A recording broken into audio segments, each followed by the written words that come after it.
Good evening, everyone.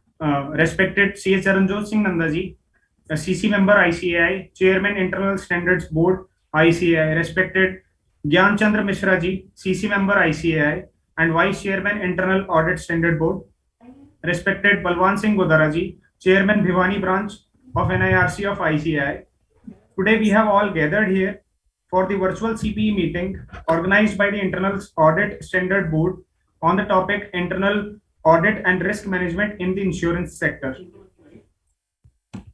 Now I would like to invite CA Balwan Singh Godara ji, Chairman Bhiwani Branch of the NIRC of ICAI, for the opening remarks. Balwan sir. Thank you, CA Sampurn Sharma ji. Welcome, sir. On behalf of Chairman of Bhiwani Branch of NIRC, I welcome to all of you, in which first of all I welcome CA Charanjot Singh Nandaji, which is currently Central Council member of ICAI and also Central Council member from 2004 to 2016. Sir is also Chairman of Internal Audit Standard Board of ICAI. He was member of Quality Review Board of ICAI. He was Chairman of Committee of Internal Audit of ICAI. He was also Chairman of Committee for Member in Industry of ICAI. Sir is also Chairman of Women Empowerment Committee of ICAI and have long list in regard Nandaji, which is great personality of our institute. I welcome to CA Gyanchandra Mishra ji, which is Central Council member and Vice Chairman of Internal Audit Standard Board of ICAI and may be available at the last of the time of VCM regarding concluding remark and lot of thanks for successful VCM. I welcome to our first speaker of VCM, CA Kishore Khanchandani ji, which is working as a head risk management at Magma HDI General Insurance Limited. Sir is also fellow member from Insurance Institute of India. He bring close to decade of experience, mainly in insurance risk management. Sir is also expert in creating a robust risk governance structure. He is identify the risk in insurance sector, assessed, quantify and appropriately mitigated, and how to control and it's managed. I also our second CA speaker of VCM, CA Jitendra Atraji, which is Chief Financial Officer in Edelweiss General Insurance Company Limited. Sir is seasonal CFO with proven track record of delivering in startup, fintech, insurance tech environment in local and global multinational. Sir is also have rich experience finance, profit loss management, audit, branch and central operation, business planning, MIS taxation, etc. have a lot of rich experience. I welcome to our third speaker of our VCM, CA Mayank Tandon ji, which is Chief Financial Officer in Score SC India from June 2016, and sir is a CA qualified in May 2003, and in this time period of 19 years of professional experience, sir is having 16 years of experience in insurance sector. Sir is also DISA qualified and have diploma in IFRS from ACCA UK. So then today is our topic, internal audit and risk management in insurance sector, which may be life insurance, health insurance, term insurance, general insurance, as marine insurance, etc., which may be business and in our personal life. So then I want request to see Sampurn Sharma ji. Please start our session immediately from Nandaji and other speakers. Thank you. Thank you so much. Thank you, sir.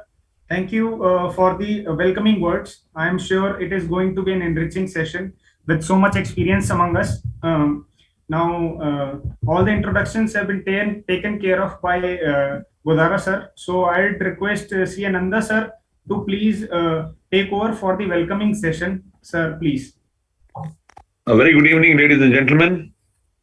Good My evening. salutation to CABS Godara, who is the chairman of Bhiwani branch, Shri Kishore Kanchandani ji, the revered speaker of the day, Shri Mayank Tandon, Shri Jitendra Atra. I can also see Mr. Sampurn Sharma, young upcoming chartered accountant, who is the master of ceremonies of today, Madam Aarti Bansal, who is the secretary of the board, Nisar, who is the technical support, and all participants have come here to go home over and attend. Ladies and gentlemen, it is the very important and pertinent duty of the board to ensure that we are able to effectively bring before you topics which ultimately shape your technical skills to undertake assignments of various types.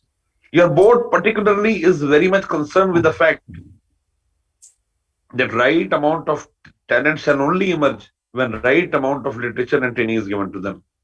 Today we have three very important topics that you are aware that the topic includes internal audit and risk management in insurance sector and would largely deal with such issues which are encountered by people who do audits of insurance sector. We have coverage of three topics: risk management in insurance sector.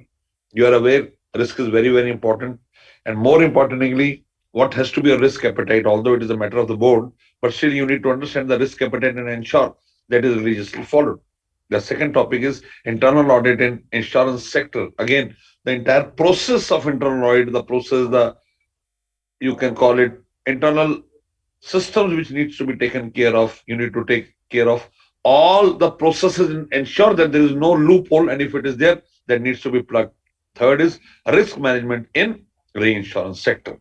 So, ladies and gentlemen, I can put across only one thing. If you want any topic which has to be taken by the board, free to call us, to write to us, to personally mail me, to personally SMS me, to personally WhatsApp me, because we at the board are there to serve at your beck and call. Not taking much of your time, I go back to see a Sampurn Sharma. Mr. Sharma, the dice is all yours. You can now start the reward faculties. I can see Mr. Kishore Kanchandani very eager to give his presentation. That has to be the spirit. We have to serve the membership at large. Thank you. Thank you so much. Thank you, sir. Thank you for encouraging us all. And with as I have already said, that today's topic is internal audit and risk management in insurance sector. All the participants are requested to drop their questions in the box below, and we will take the question and answer session at the end of this session. So, without further ado, I would like to invite CA Kishore Chandani ji, who is a very learned speaker and is among us to deliberate on the topic. Sir, please, you can take it off from here, sir. Thank you, Sampurna, for the warm introduction. Thank you, Mr. Gudra. Thank you, Nanda, sir, for your welcoming remarks. And thanks to the board and the institute for giving me the opportunity to present this technical topic. And with this, good evening to all my friends and my professional colleagues. Here I take the session. Let me share my screen. I have a presentation.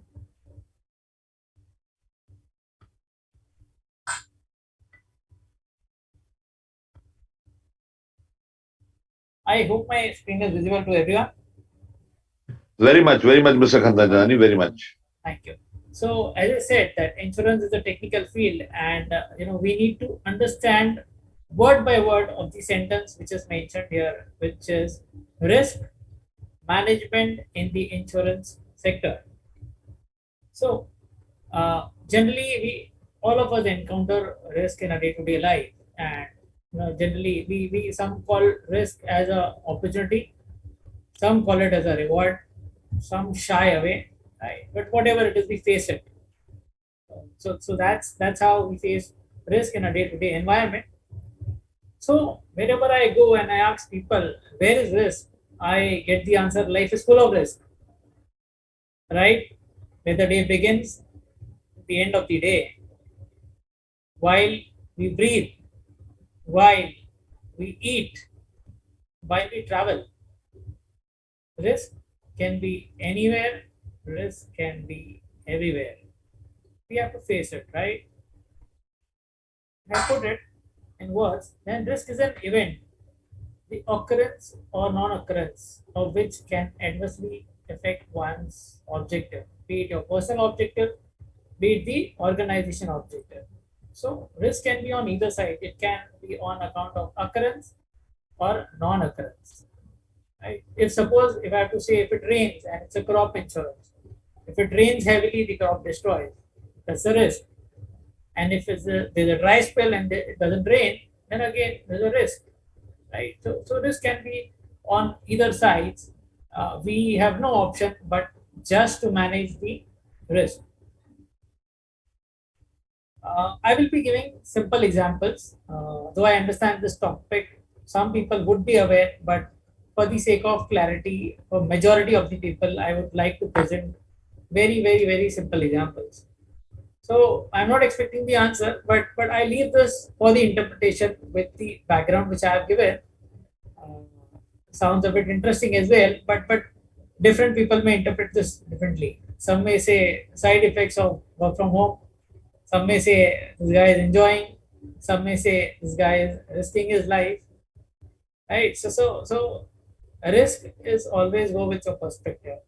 For someone, it is an opportunity. For someone, it's a reward. For someone, it's a very deadly thing to happen. Right. So guys, when I speak, start correlating the examples to your real life. I'm sure you'll develop a lot of interest with this topic because personally, I enjoy this topic a lot. So, how do we understand the risk? Right. So let's understand with this very simple example of a shark. Shark in a sea. Shark in a sea is a hazard. It's not a risk, it's a hazard. If you dare to swim along with the shark, it becomes a risk. Right? And hazard itself is not a risk. If you swim along with the shark, it becomes a risk. What do? We have to manage the risk. How do we manage the risk? In our real life, what we do, we all try to manage risk depending on our appetite. So let's see, how does this person manage this? Risk management is identifying your exposures and determining your course of action. Right? So I've explained what's risk. I've explained what's risk management. And regarding the insurance, I would like to say insurance itself is a mitigation for a risk. If I have to give an example, in a personal life, we do have insurance policies. Many of us would have. Why do we take that? Right? The risk is in case something happens to us and we do not leave that much amount of fortune for our family, they might get impacted and our objectives in personal life may get impacted. That's the reason we take insurance. Insurance is a mitigation for general things. So here we are doing risk management in an insurance organization. Right? So insurance companies do face certain risk issues for which we need to manage the same even in insurance. Yes, everyone with me? Yes, sir. Yes, sir. Great. Do interrupt me if there's any clarification required or if there's any chat where anyone has a concern. I'll be happy to take it. So what happens in an organization, in a corporate, we first need to identify the risk. And how do we identify it? So there are various sources of how to identify the risk. It could be one of your internal audit findings from your internal audit reports. It could be from the regulatory guidelines, from the penalties which may come from the regulator, if any. It could be due to new risk It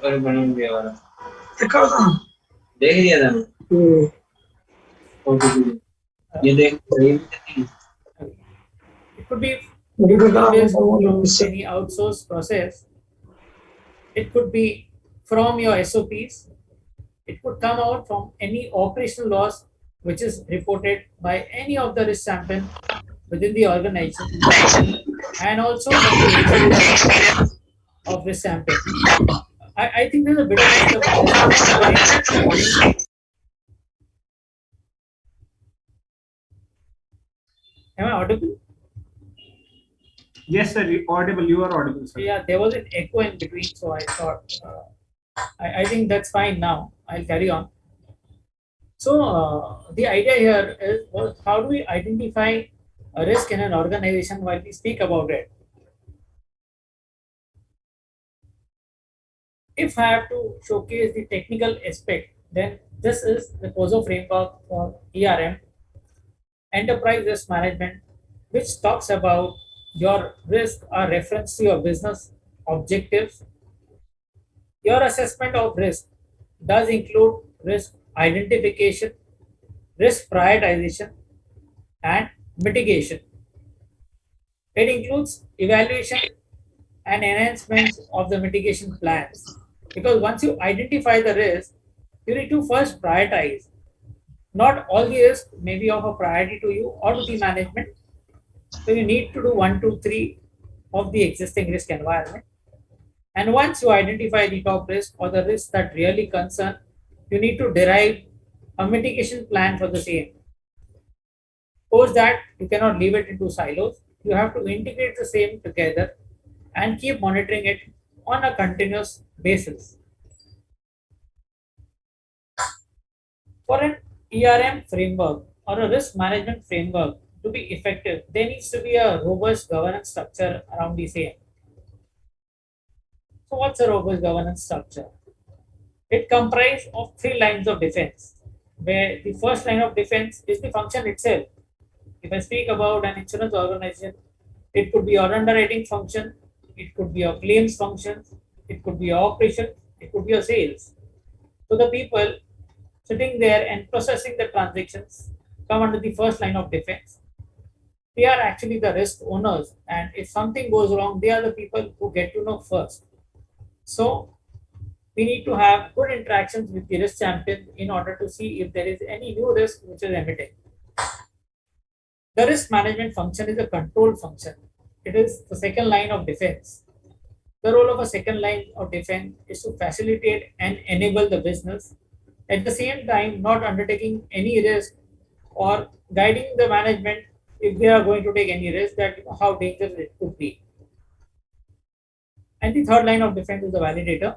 Basically, it is the auditor who would actually validate what's going on, it's working as per the processes or not. So the best part of a good governance is that the risk team or the CRO has a direct reporting or direct access to the risk management committee, which is a committee by the board. So any issues which comes into the bucket of a chief risk officer can be taken to the board through the risk management committee. So there is a lot of collaboration with the other functions which a good risk team needs to have, so that they are aware at any point of time what is the risk, when they have to push the alarm button, and what sort of a mitigation needs to put in place. Right?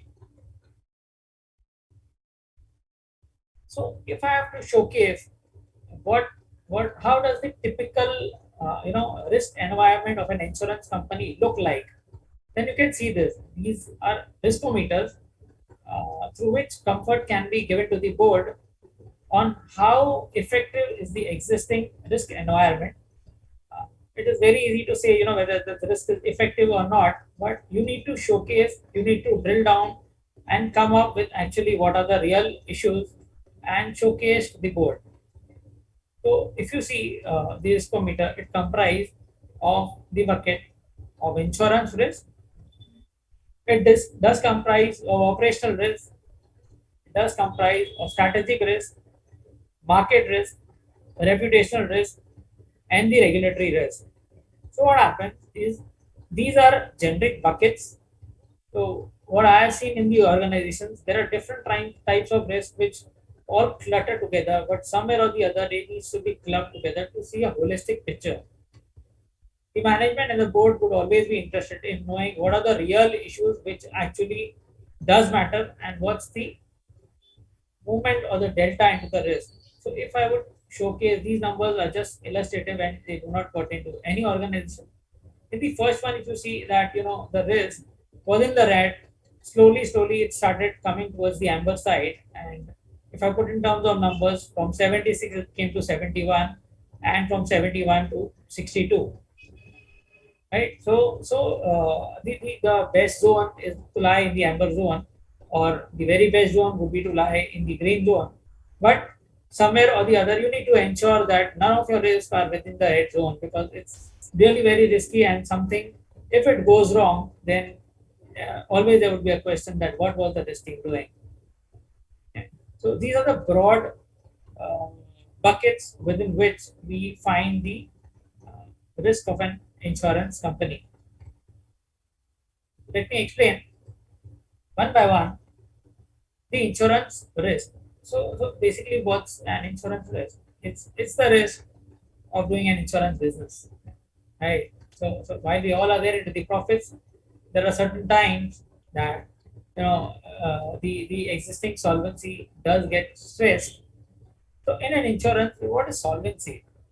So solvency is nothing but it's the ability of the insurance company to pay back the claims whenever they become due. So there are various frameworks to support this. So for an insurance company, as prescribed by the regulator, it cannot go below the solvency of 1.5. If it goes, then there is a warning, or there is a notice by the regulator saying that you can't do business ahead. So solvency risk is the number one risk of an insurance company. So how do we mitigate that? There are various frameworks in an organization. So in an insurance company, there's a solvency framework, the objective of which is to manage the solvency by calibrating our participation in each category of risk to ensure that the volatility of capital is maintained. So we do not want any shocks, right? If there is new business coming in, then we need to be ensured that the new business which comes in is a good business, and it does not give a situation where there are a lot of claims and it requires infusion of capital. So that's how the solvency risk is managed in an insurance organization. There is also something called as risk retention framework. What does that mean? So not all the risk which comes into the organization is retained. It actually does get passed out to a reinsurer. So the insurance company does pass it on to another insurance company. That arrangement is called reinsurance. So reinsurance is a mitigate for an insurance company to protect its capital. There's a framework in place which says that what amount of risk can be maintained considering the current appetite of the organization. The next is premium risk. So what's premium risk? Premium risk is basically your it is a scenario where your claims, your provisions, and your expenses are higher than what is the premium. So basically, your output is much more than your input. It creates a deficit position for which we have to keep monitoring certain ratios. So how do we do that? We keep monitoring the combined ratio. The combined ratio is the overall ratio which includes your claim, losses, expenses, everything, and which needs to be monitored. There's loss ratio which needs to be monitored. There is expense ratio which needs to be monitored. There's a financial risk which needs to be monitored. Under the financial risk, there would be an increase in your lapses, an increase in your surrenders, an increase in your mortality rates, increase into the morbidity rates. So all these things needs to be closely monitored to ensure that your insurance risk does not go bust. So that's the insurance is one of the very primary risk in an insurance company. There's one more thing called the reinsurance risk. So it basically refers the inability of the primary insurer to obtain the reinsurance cover from an insurance company. So an insurance company, if it is not able to get a reinsurance cover on time or at an appropriate cost, it does impact its profitability. Right? As I mentioned, insurance itself is a mitigation. For most of us, reinsurance is a mitigation for an insurance company. So I wouldn't like to steal much of the thunder because this topic would be covered in detail, the reinsurance risk, by the next speaker, Mayan. So I would just leave it here. Meanwhile, I would like to proceed ahead and talk about the operational risk of an insurance company. So what does this comprise? It comprises of your process risk, your people risk, IT risk, and fraud risk. So what's process risk? Process risk is basically the failure of your systems and processes which are laid down by the management. And how does a risk person get to know if there's a failure in the process risk? So there are frameworks around uh, capturing various operational losses. Operational losses are nothing but these are incidents which uh, correlate to your financial risk and it gets reported to the risk team. So if I would say that there is certain process which has to happen in a particular manner, right? If there are any system controls put into place through which claims needs to be processed and something goes wrong, there are extra claim payouts which are done. It is a process failure.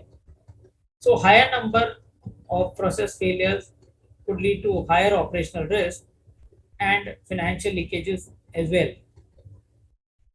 The other example of a process risk could be high number of audit issues, or it could be high number of any reviews which are conducted through a special audit. So these all are indicators to a risk department saying that look, something is going wrong with the operational risk and the mitigations are not effective. You need to do something around the same. The important aspect is the people risk. So generally many organizations do conduct a risk survey. We do in our organization. And you see that globally, when I've seen globally and across Asia as well, this people risk is one of the top five risks. Why? Because considering the talent drain, people risk somewhere does keep moving in. So retaining the right amount of talent is very much important. Now, how do we do this? We do capture and see if there is any attrition for the top talent. We do see if there is any key position which is vacant. So ideally, there shouldn't be because it's a dangerous situation. Key position would be a position which is either at a leadership level and they drive the function. That's how we look at the people risk. IT and the cyber risk. So this talks about the downtime in your existing systems. Sorry, the downtime in the applications. It could be any of the cyber instances, which all this gives an indication there's something wrong with your IT and the cyber. What sort of mitigations can be put in place? Of course, there would be certain detective mechanism and the preventive mechanism to capture what's the host time availability and fixing up the IT problems. One of the recent one which is coming up is the cyber insurance, which many organizations do take. This is to ensure in case of anything goes wrong, like a ransom attack or something wrong by the external attacks, then the organization is protected from the same. The other thing is fraud risk. So, fraud and risk is common. What I mean by common, people do identify, the loopholes in insurance and try to take advantage of the same. Sorry. So what we have to do, we need to see the trends or the patterns emerging from particular geographies, emerging from particular IMDs, intermediaries, emerging from particular channels, and ensure that the fraud risk is taken care of then and there itself. Basically, you need to nip it in the bud itself. The fraud risk is managed through an effective anti-fraud framework.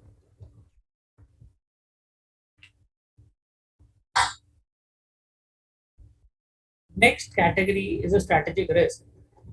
So, what do you mean by strategy? Strategy is a course of action which is taken by the management to ensure the survival of business. It does lead to certain risks like a product mix.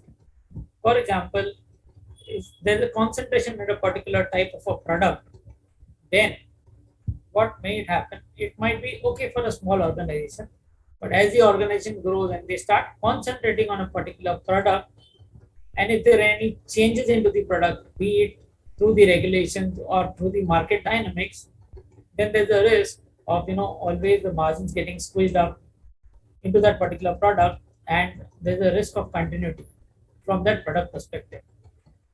So we need to ensure that the product mix is effective and is in line with what the industry does have. Next is the channel mix. Same like the product, there could be a risk of a particular channel. For example, and a company focusing much on agent driven model. What could go wrong? If suppose there is a change in the market dynamics and people start going on for online channels, then the margin may get squeezed. The insurance company may have to give more to the IMDs, and that is how they need to have an effective balance of various channels, because one channel going down or one channel moving from one insurance company to the other does impact the top line and the bottom line. So we need to have an effective channel mix as well. What's market risk? Market risk is something to do with the money. The insurance company does receive the premium. What do they do with the premium? Definitely they invest somewhere, right? Because unless they invest it somewhere, they'll not be able to honor the claims on time. So the first one is liquidity risk. Liquidity risk, this is basically the availability of your cash in time when it is required. So in an insurance company, while the premium comes upfront, the claims are not upfront. For a general insurance company, it may still be in a 1 or 2 year period, but for a life insurance company, these are long tail claims, and generally the claims come at a later stage. So there's a concept of ALM, asset liability management, through which the liquidity risk is managed is managed in such a manner that whenever in terms of a requirement, your asset position and your liability position does match and gives you an effective return as well. So that's on a liquidity risk. Your credit risk is the risk of failure of the counterparty. So while the investment is done, we always need to ensure that your securities or the securities of the insurance companies are always protected. How do we do that? We generally see, how many securities are there, which how many securities. Child, I think. So yeah, where was I? I was on the credit risk. So how do we ensure that the credit risk will be taken care of? We look at if there are any securities which have been downgraded during the period, or what is the number of securities which are either AA or AAA in an organization. We would like to keep the security, good number of securities above AA or AAA. So that depends on the organization how they want to put it. But these are generally the thresholds which are kept in the organization to mitigate this risk. On the concentration risk, while I have spoken from the product perspective, from the market risk perspective, this could be from larger number of securities from a particular company could pose a risk if something goes wrong with the company. Same way for a particular group. If different companies but belonging to the same group, something goes wrong with a particular group, the market risk is exposed. The other way to protect your market risk is looking at your investment performances. Nothing but to look at the overall yield in terms of your budget, in terms of the overall market returns. Uh, the other category is your reputational risk. So while the social media is so rampant nowadays, right? If there is anything going wrong, people immediately post it on the social platforms. So it becomes very dangerous for an organization because one wrong comment from a wrong person can bring down your business as well. So what needs to be done? There are various tools, SLM and others, which generally a marketing team does keep monitoring from the organization perspective to see if there is any negative publicity about the organization. You need to keep your eyes and ears open around the same. At the same time, negative publicity in an insurance company could be on account of increased reputation of the claim. The more number of claims getting repeated for various reasons, the more is the bad mouth by the people about the organization. So we need to also manage the claims which are reputed. Of course, that doesn't mean that wrong claims have to be entertainment and fraudulent claims have to be entertained. But we need to be very careful while repudiating a claim and ensure that the customer need not suffer. The right customer need not suffer. Others could be penalty by the regulator for any non-compliances that does impact the reputation risk. The other thing which we need to look from a reputational risk would be the number of litigation issues. There are various forums in which various litigations keep going against the organization. What has to be done? We need to get learnings from various litigations which are there. We need to put best practices in place and ensure that the litigation issues are not much and the organization does not have an adverse impact due to the litigation. High number of litigations does impact your reputation. Regulatory risk. This talks most about the breaches around the compliances. So if there are any violations in terms of any compliances, so there are laundry list of compliances which are there. We need to ensure that we are compliant with almost all of them, rather not almost, rather all of them, and we are protected. Uh, there could be reporting defaults. So there are certain returns which needs to be filed periodically, have to go on time. There are certain queries which needs to be taken care of by the regulator. So we need to be doubly sure that we protect ourselves from all these categories of risk. So while I've spoken about some of these risks, this is not the exhaustive risk. There are more number of risks, but it's always advisable to club your risk together because the course of action which you take would one course of action would answer to your set of various risks. And do mind that while we try to mitigate every risk, there is a cost associated to each and every risk. So that is why I had mentioned previously that we need to prioritize our risk and accordingly decide the course of action which needs to be taken against various types of risk.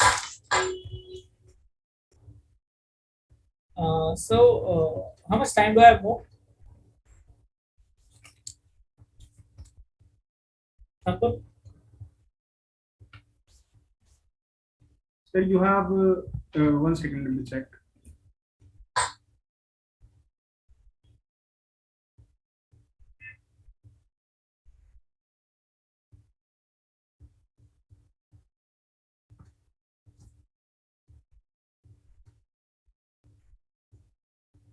Sir, you have till 7.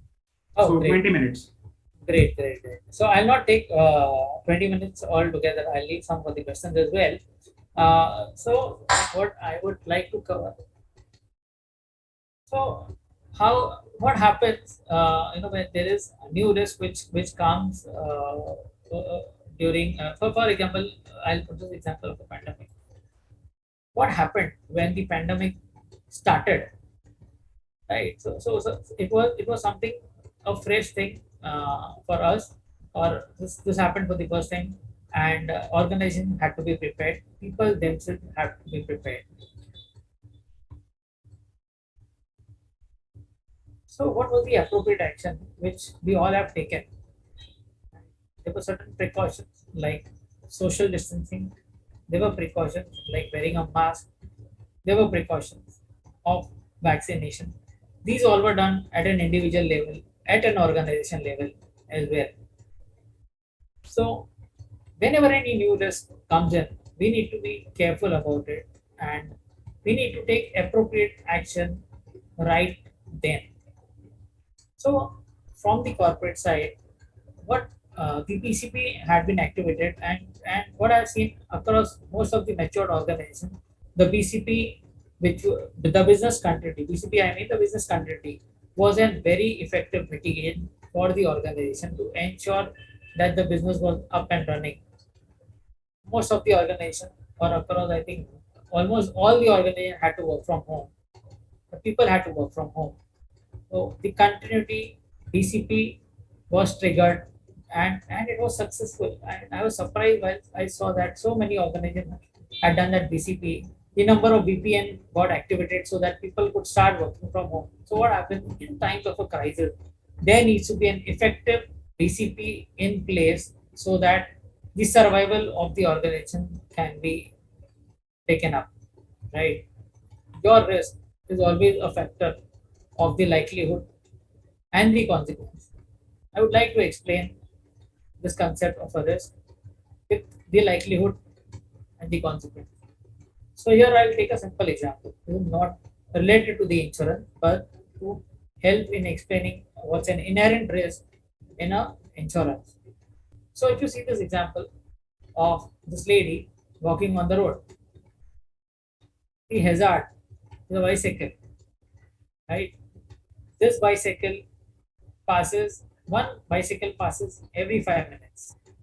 So the impact of an injury from the bicycle is very low. The consequence is low. The likelihood is also low because there is only one bicycle crossing every 5 minutes. So your overall risk would be low, right? So this is an example of showcasing when your likelihood is low, when your consequence is low, then your risk would definitely be low. Let us turn this a bit in scenario 2, where we replace this bike with a jeep, and we see the hazard has changed. And once the hazard has changed, the consequence has become high. So the impact of getting hit from the bicycle is low, but the impact of being hit by a jeep is high. So that is how your risk becomes moderate. Your likelihood may be low because the vehicle is still passing in a gap of 5 minutes. But if it happens to pass when the moment this lady crosses, then the risk becomes moderate. So we've seen how the risk has moved from low to moderate because of change in the impact or the consequence. We see this. Now, instead of one jeep, there's a jeep and there's a tempo going together, right? So the consequence becomes higher, and multiple vehicles crossing every 5 minutes. So your likelihood to has increased. That is how the risk to has been raised. So now it's high. So previously it was low, then moderate, now it is high. So if I have to put it here, if you see or you visualize the risk in all the three scenarios being put together, do you see how it has moved? How there's a delta from low left hand side, first box, then the box below is moderate, and the box on the right hand side is high. So in an organization, we do look at the likelihood of the risk, at the consequence of the risk, and accordingly, what we get is the overall risk.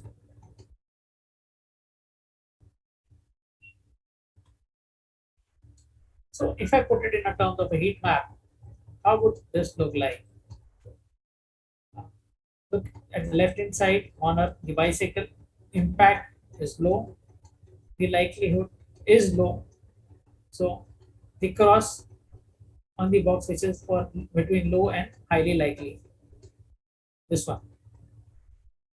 If I put it here, the impact is high, but the likelihood is still low. So it would lie here. But if I put it here, where the impact is high and the likelihood too is high, it falls here. That is how we need to see where does the risk in an organization lie, whether they are lying here, whether they are lying here, whether they are lying here, or do they lie here, right? The more number of risks which lie here, right, there are more number of mitigation which needs to be put into place, and that's how the role of a risk manager becomes more important. So ideally, none of the organizations would like to have more on the of the risk in the red category. Now, while we have spoken about the risk, let us put the controls. What would be the control here? It's a very simple example. Yeah, you can see the signal. The signal. Yeah, so these are the controls which the lady can exercise in a normal course of crossing the road. Right, look at the signal and then cross. But there's a concept in risk, right, called a residual risk. So, in spite of the lady looking at the signal, in spite of she looking on the left side, in spite she looking on the right side, in spite she taking care of all the controls which is possible, there's still a possibility of meeting with an accident, which is called a residual risk. So, there is a residual risk across all the organization. There is a residual risk and insurance as well. So based on the example, this is just plotted. So I think I just have one more slide. Let me put it this way. So I think probably this is the concluding slide for me. And I'll take a pause for you to just look at this picture and just realize whatever concepts which we've spoken about in a very simplistic form.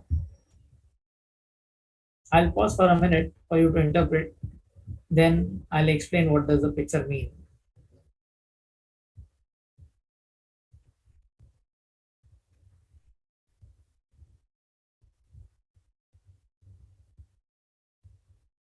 Yeah. So here if you guys can see the trap. This trap is a hazard, right? Then what's the reward? This cheese is a reward. What's the risk? The risk is this mice wants to eat this cheese, right? And while risking his life. And what's the mitigation? Poor mice wearing this helmet, right? In our life too, considering the existing risk and depending on our appetite, we do take certain risk. Why? For the want of a reward. Like this practical example, in an organization, we do take certain risk, we onboard certain risk with the objective that we will have certain rewards as well within our existing appetite. So a very simple example to explain. So I think I'm done. This topic is a very technical topic. I can speak in the for at long for 3 hours, but I think if I jump into the next frameworks, there are a couple of frameworks will take a lot of time. I think with this, I think I've set the tone. And if there are any questions, they are welcome. Or however the moderator wants to take it at the end, I'm okay with that as well. So Sampurna, over to you. I think I'm done. Thank you, sir. That was a very enriching session, and I'm sure all of us have taken a lot from it. I really liked that line which you said in the starting. Shark in the sea is a hazard, and if you swim along the shark, then it is a risk. And you have very beautifully explained the governance structure, types of risk in the insurance, including operational risk, strategic risks, market risk, reputational and regulatory risks. Then we spoke about new risks like COVID and understood risk gravity and adding controls to them. I think that was the gist of everything Kishore sir has said till now. Now, to continue with this session, we have with us another eminent personality, C. Jitendra Atraji. I am sure Jitendra sir is here with us.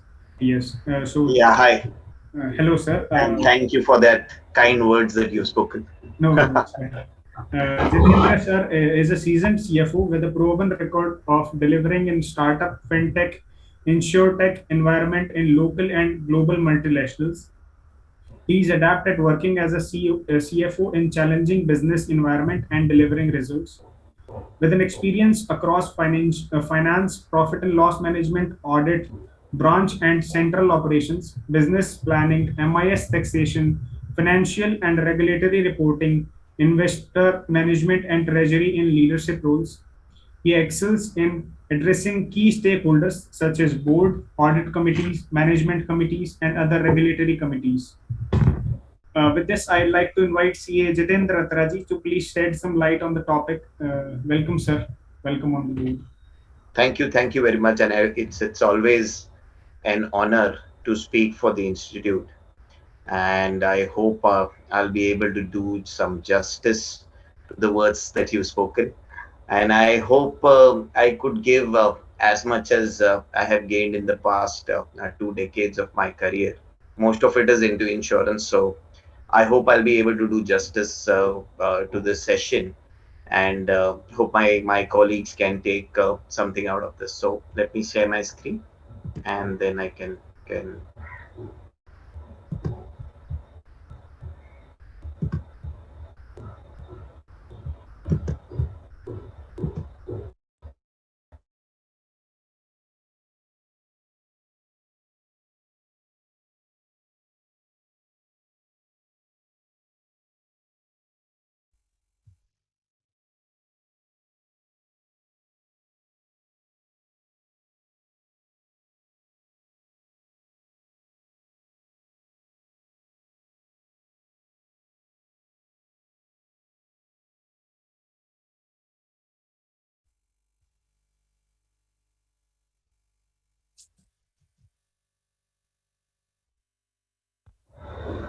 Sorry, I think some problem. I'll just reshare my screen.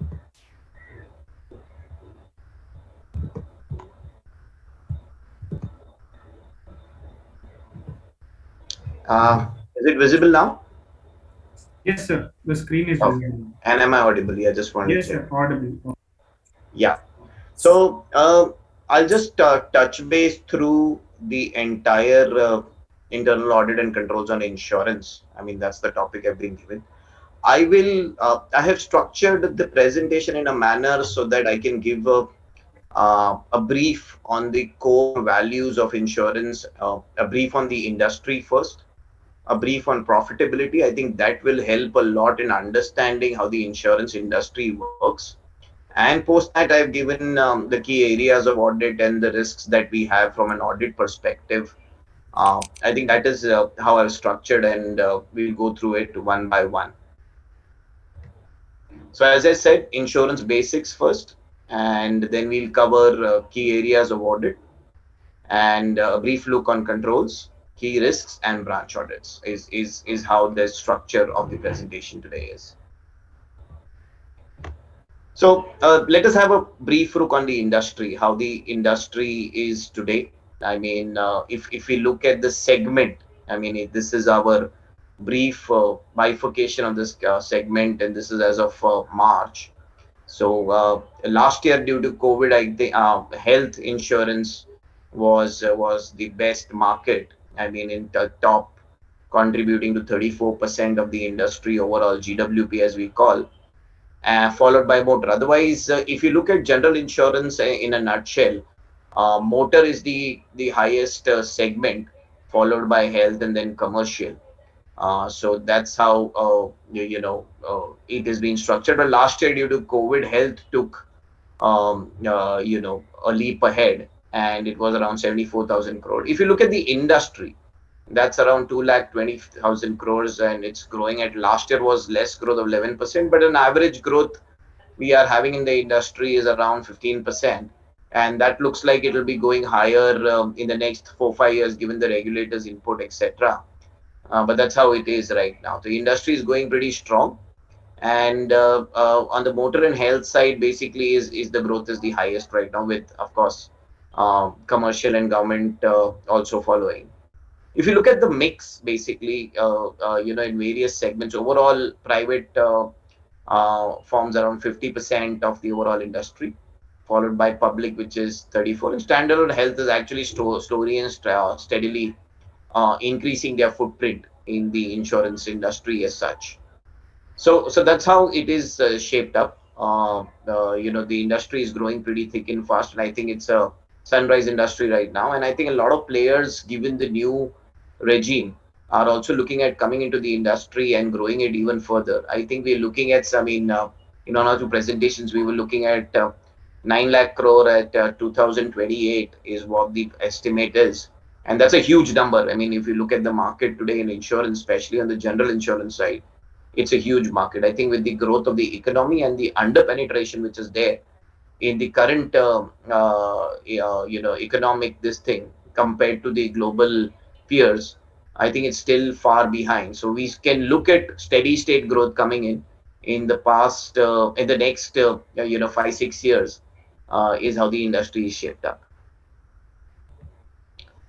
In terms of sectors, as I mentioned, these are the four big sectors, and how the growth has been the last year has been 11%. But if you look at private, that is 50%, and the YOY growth of 12. If you look at the third, this is Sahi, which is standalone, the health insurance companies.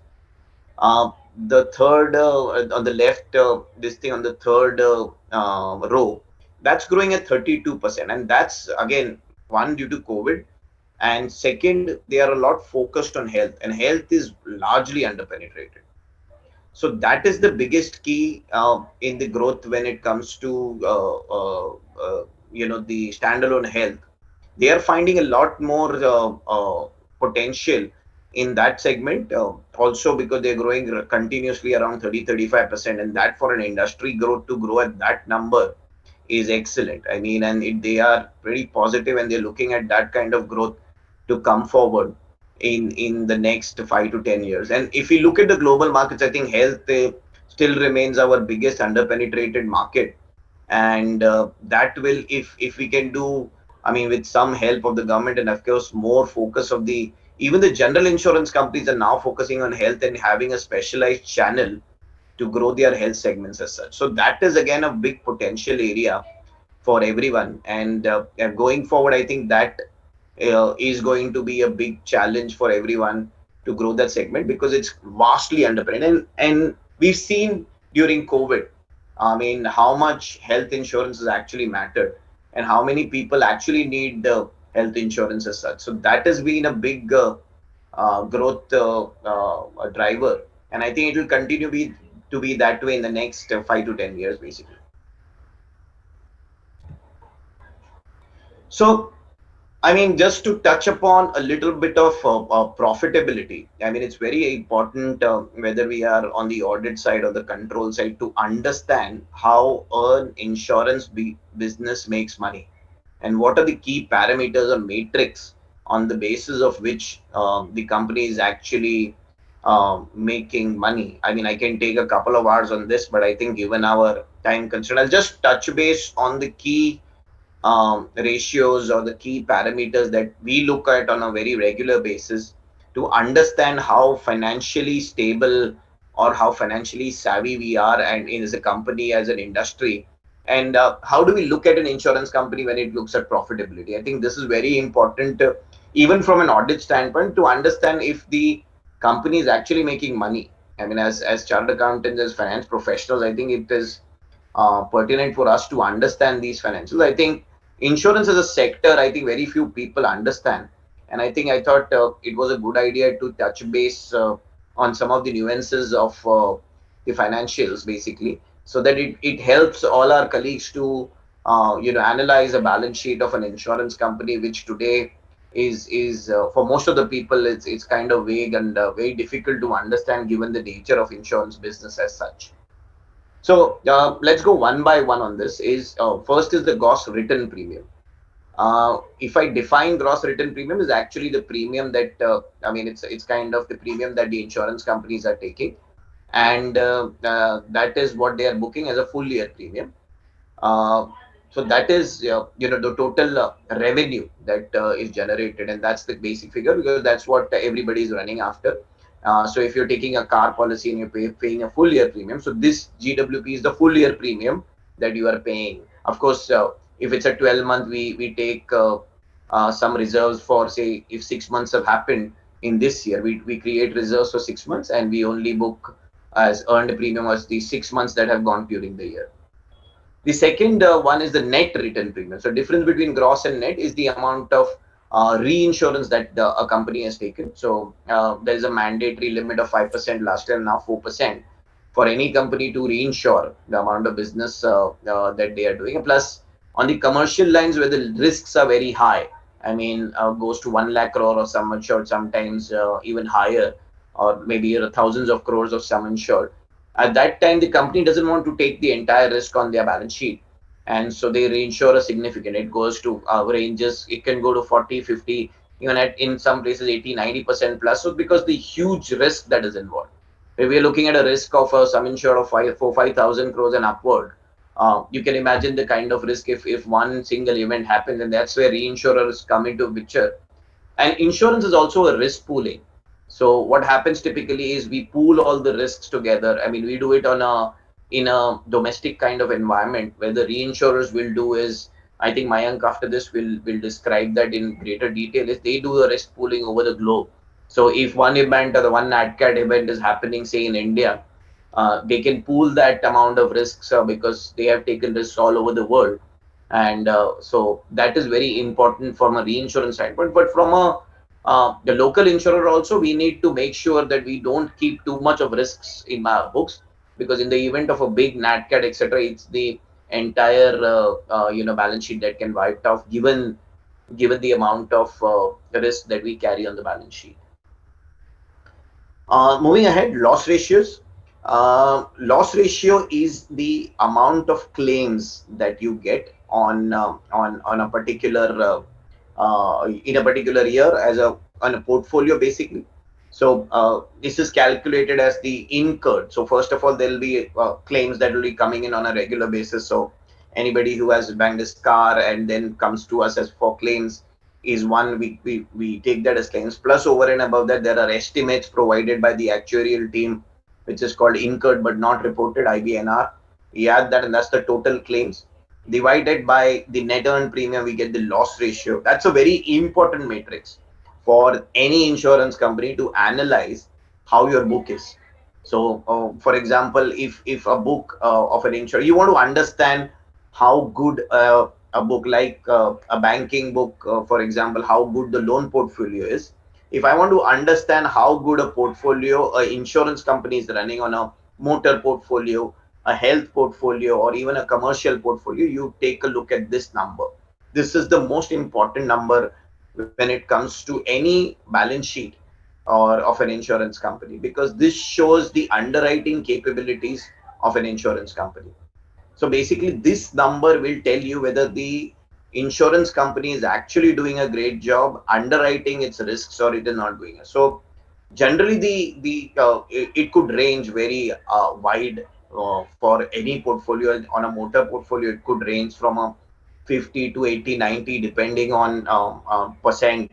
So it's as good as saying of 100 rupees of unwritten premium, I am paying claims of, say, 80, 90 rupees. So that doesn't leave anything to for my expenses and making money after that. So if you are having something between a 60, 70, and then you are making money, say 30-40 rupees, and that can be used for your expenses, that is a good book. So anything between 50 to 70 is a very good book. I mean, anything above that, I think the insurance companies have to work on to get their portfolios right. But I mean, it could be different models that they are following, but generally the lower the loss ratio, the better the business that they are doing as such. Of course, expense ratio, all of us understand really well. It's the OPEX. To give it overall view is uh, your expense ratio in an insurance company will be very low because claims form the biggest chunk of the expenses as such. So your expenses, there is very little room for expenses. Of course, that also plays on the amount of top line that we are doing. So if you're doing a very high top line, it becomes easier to have because the expense ratio will come down, and then overall profitability will improve. So that is a very important number, but it's very low. It is up to us as CFOs to ensure that some of these ratios are at a lower limit, so that it becomes easier to manage profit. So underwriting profit is excluding investment income.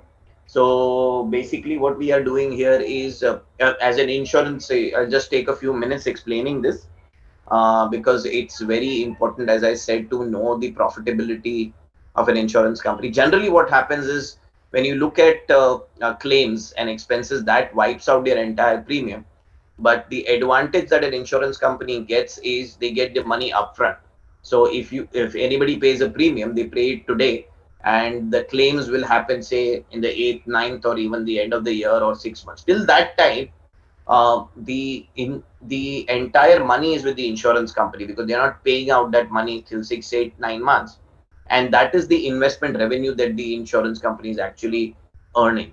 So the profitability actually comes from an insurance company, comes from the investment income, and most of the insurance companies today are not making underwriting profit because a lot of cash flow is with them, and they're making float money and investment income, and that's where they are breaking even. So it's very important also at some insurance companies, even at a 100% loss plus expense ratio, they might make money because of investment income, and that's where the net profit comes into picture.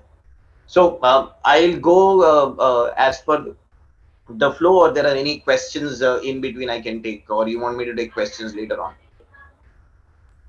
So the questions will be done after the session at the end Okay, of the. great. So I'll continue with the presentation, and then probably we can take questions later on. So let's get to audit. Basically, what are the key areas of audit that we need to go? I'll touch base on all these areas and what are the key elements of that audit. Of course, the biggest area remains finance and accounts. I think financials are the key focus area. Of course, so on the financial side, the format of insurance company pertains to revenue, P&L, and balance sheet.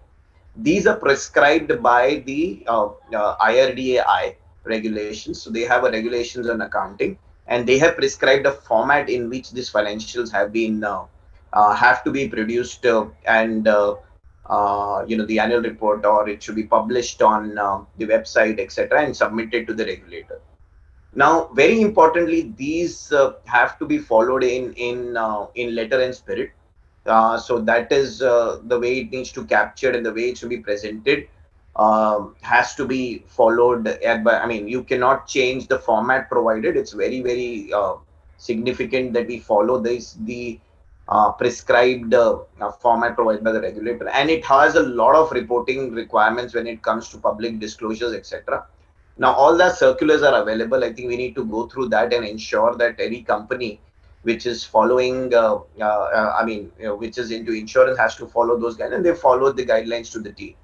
So that is one important element, of course, apart from following of the accounting standards, and basically the regulations also provide various other accounting nuances which we need to ensure that has been followed by the company. The other two important element which is particular to insurance is reinsurance and co-insurance. So what typically happens in a large contract, it is possible, or most of the cases what happens is there are more than one insurance company which is taking the insurance. So I might hold, say, 20% as insurance, and there'll be three more people or four more people holding the rest 80%. Now, in insurance companies, the accounting for co-insurance is a really tough job, because there's a lot of to and fro between the companies. There's a methodology called ETAS, where everybody will upload their data, and payments happen through these companies. At times, there's a lag between what is happening. So those are things we need to check, whether there's any delay in terms of receiving their payment, whether the company is actually, so ETAS is a portal which is provided by the regulator, where you have to upload the data of all the co-insurance transactions, and there needs to be a reconciliations, because what will happen is one company will take money from the client and it has to be distributed in the other companies, and accordingly when there's a claim we have to bifurcate that. So these are typical things. What happens is there are time bar delays, which at times you don't receive money within 90 days, 180 days, and solvency calculations are also hit because of this.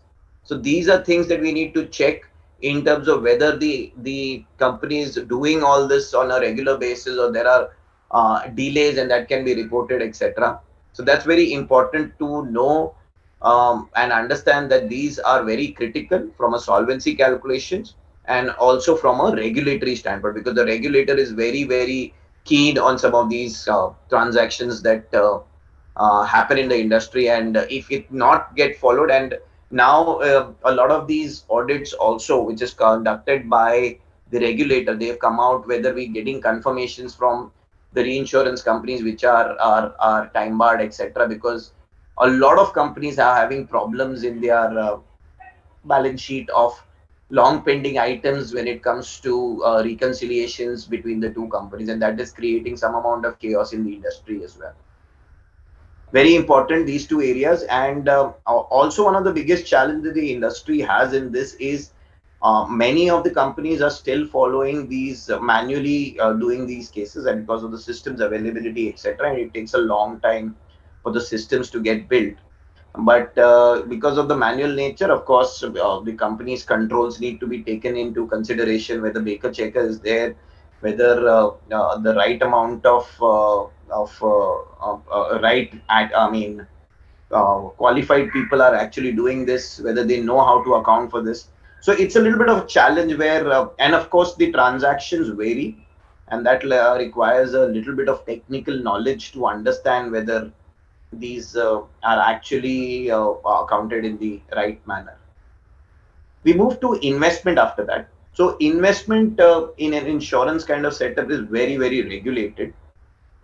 In terms of IRD has very, very strict guidelines when it comes to the amount of investments that can be invested by the insurance companies, into how much what percentage can be done in GSECs, or what can percentage in a double A plus rated or triple A plus. All is being chalked out. Here there is a mandatory requirement by the regulator to do a concurrent audit every quarter.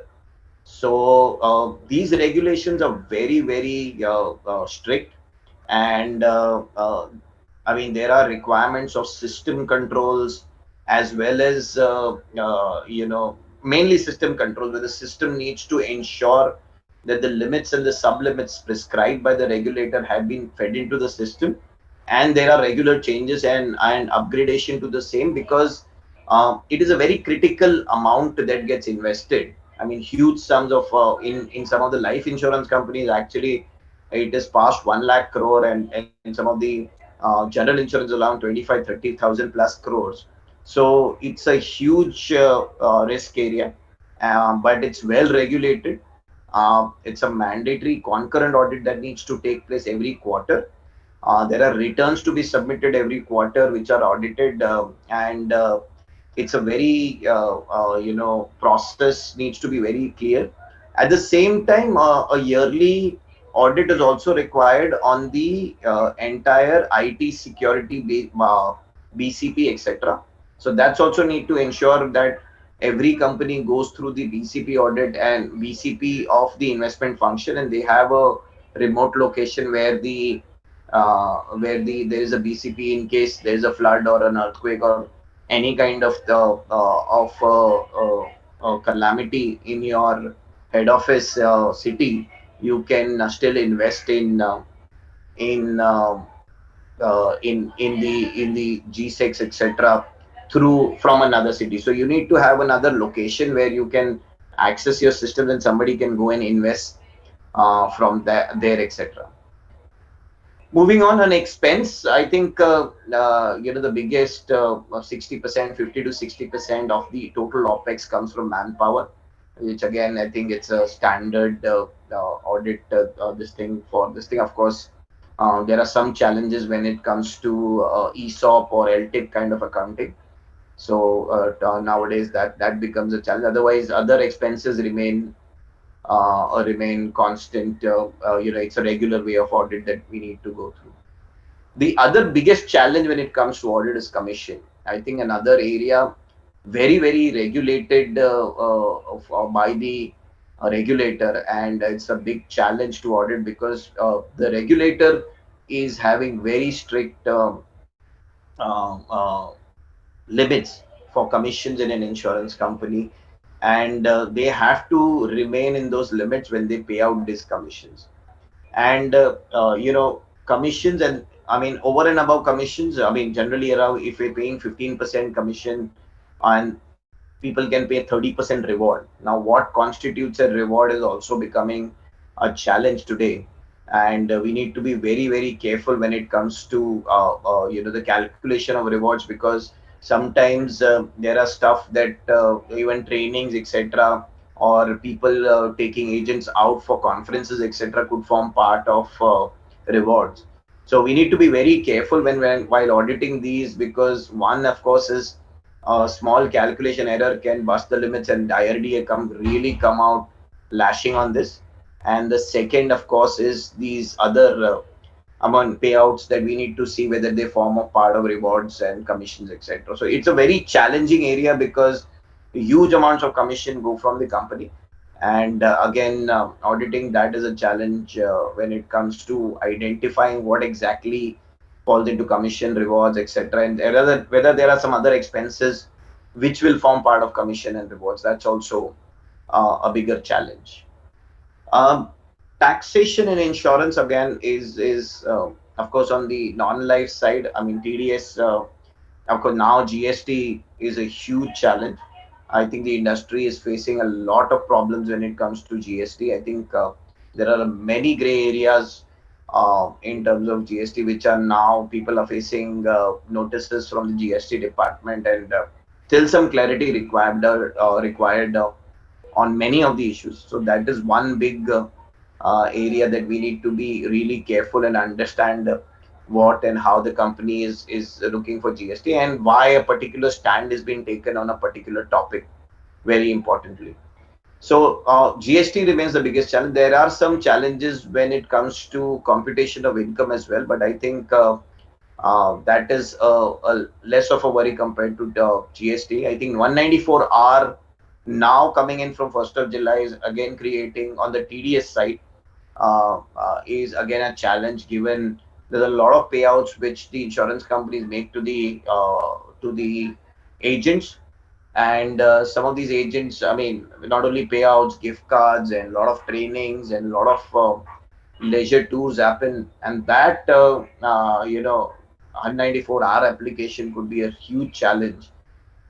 Again, there are a lot of gray areas when it comes to 194R. I think it might stabilize in the next couple of months, but as of now, it looks challenging, and of course, we'll have to see how the entire industry shapes up. I think the idea on all these GST and 194R is we need to be updated on what are the calls that the industry is taking, and whether the company is actually in line with some of them, or if not, probably we need to highlight those, saying these are the points where the industry is not or the company is not aligned with the industry, and then move ahead going forward on this.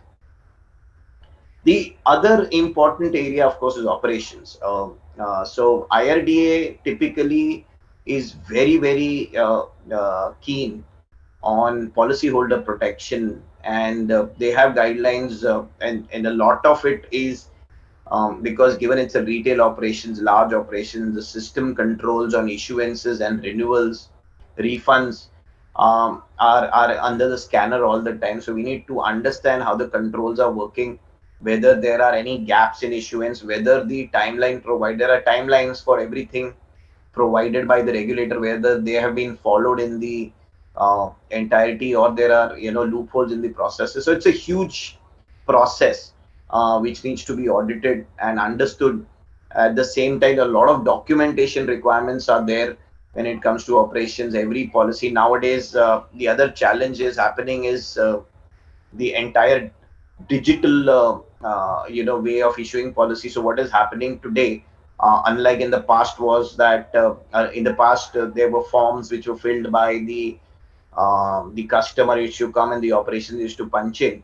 As against that, today there are portals provided to agents who are punching in data, and that gets issued automatically. At times there are issuances done by the web aggregators, or and they provide data directly which gets keyed into the system automatically without any manual intervention through APIs, etc. So a lot of process automation, and that gives rise to a lot of audit issues, where, because since there is no checker involved and the entire process is automated, there are a lot many errors that come into picture, because what data has been sent and what has been keyed in is something not controlled as such. So it's very important in these kind of areas we run reports and do our analysis on these reports to analyze if there are any exceptions to the rule.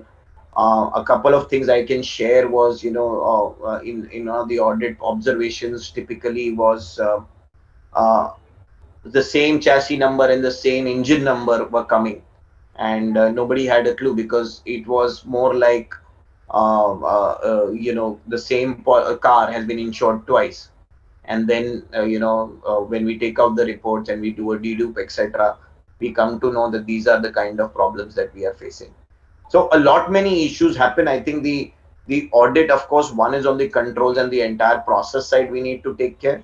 The other is, of course, control reports as much as possible, because now there's a lot of automation, of course, and then IT controls also become a big challenge, given system integrations with some of the partners is happening, and that system integration is overall sometimes giving problems, and the APIs are not going, and then wrong accounting or anything is happening, and that creates problems in reconciliations. I think reconciliations in a life or a general insurance setup is one of the biggest challenges, because there are so many transactions, and sometimes the transactions could be really chaotic, where sometimes you get one-on-one payment that gets reconciled, that's fine, but one policy having cash and check at the same times, NEFT together, sometimes agent paying on behalf of customer, sometimes NEFT, sometimes, so those kind of problems will give a lot of issues on reconciliation. So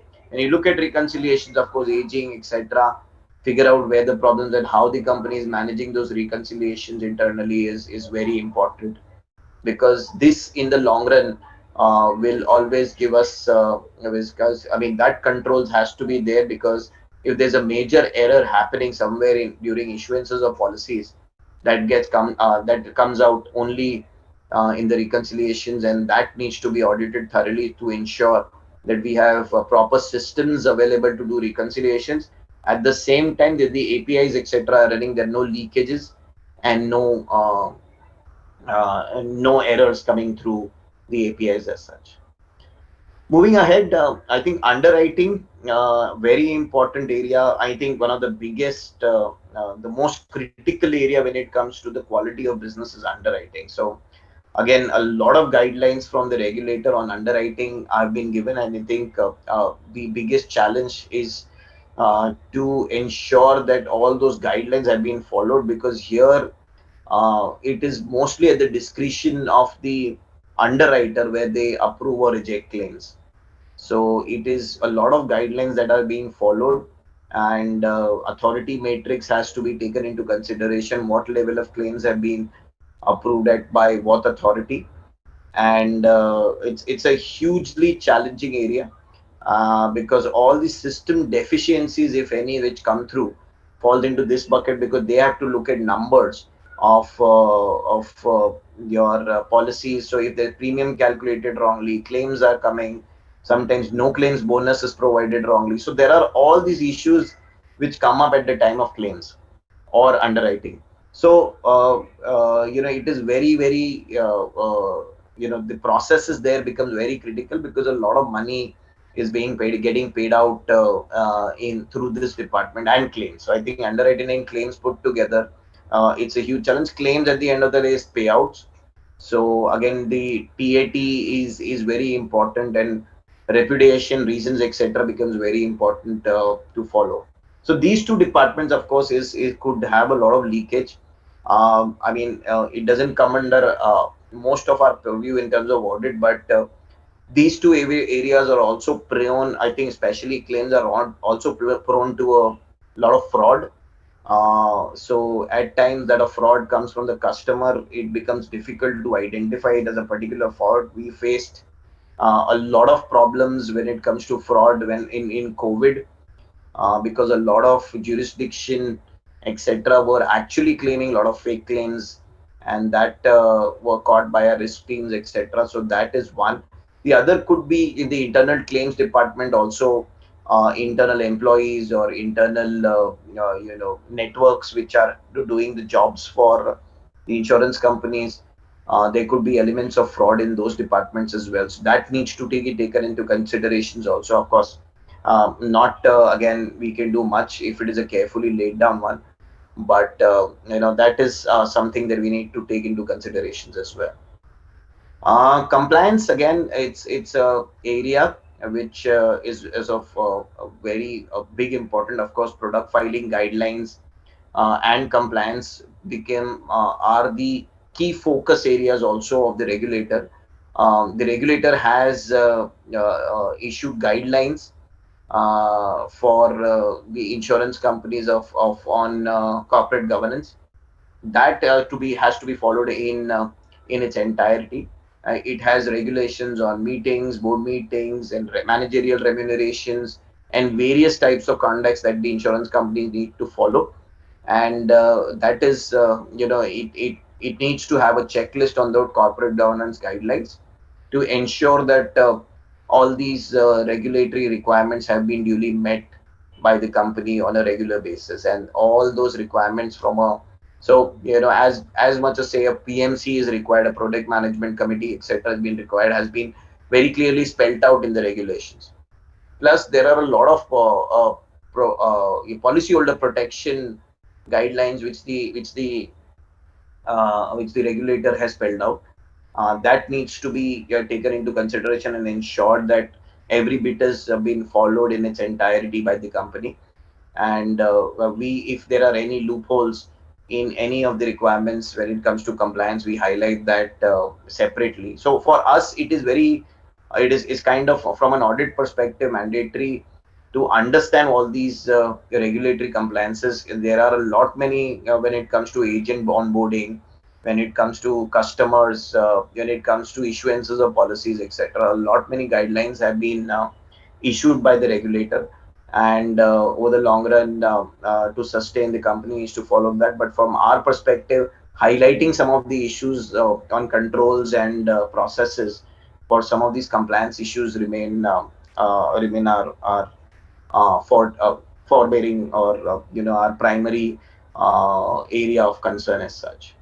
In terms of product filing guidelines, again, very very important. Every product has to be filed with the regulator, which is just recently, I think last week changed. We can do some use and file now, but whatever products are getting sold in the market or prepared has to be as per the, all the features, etc., has to be as per the approved guidelines by the regulator.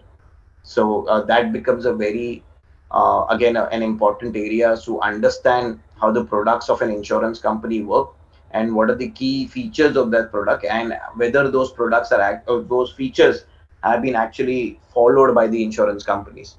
Once we have that understanding of every insurance product and what the guidelines have, or the product filing guidelines have been provided, I think we need to audit that in a very thorough manner to ensure that the company is following those guidelines as such. Of course, on anti-money laundering, the again because of insurance, there is a risk of a lot of barred organizations investing their money into insurance. So that again, there are regulations to have processes and systems to ensure we have a check that none of these organizations actually pump in route their money through insurance to anyway. So that's also a regulatory requirement which we need to follow and ensure there are checks and balances across the systems, which we check on a regular basis to ensure that no money is being routed through the company. Again, customer complaints is again a hugely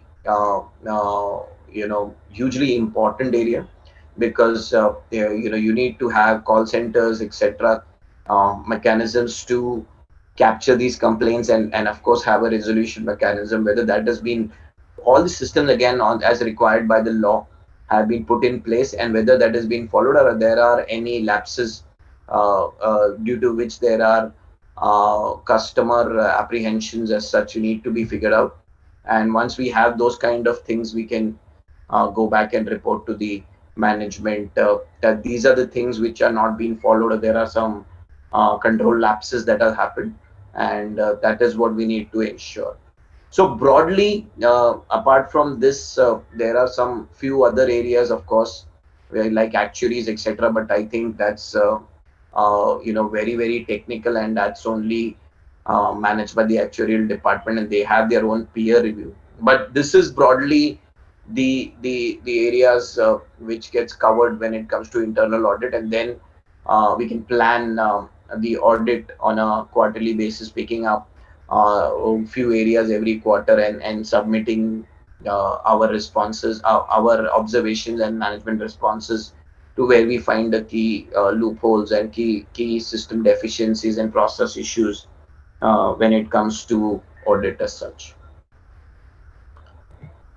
So on the control side, of course, we need to, the biggest thing is whether the company has enough controls, checks and balances, proper internal controls when it comes to internal audit. Of course, we need to depend on the company's control. So first of all, of course, every company has to go through the IFC framework.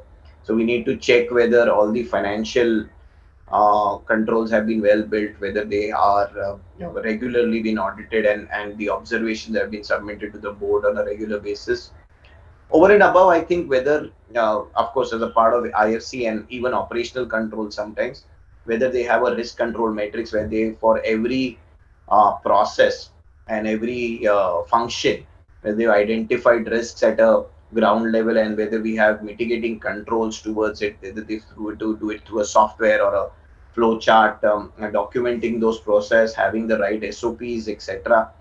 You need to identify that and see whether the company is going through that process of a yearly process of identifying and again relooking at their processes and changing them, and re-identifying risks and controls, and whether they are checking that whether those controls are actually working on a regular basis. So whether they do that on a regular basis and submit what are the control failed during the year, and how is it over the period of time that they manage the entire control framework.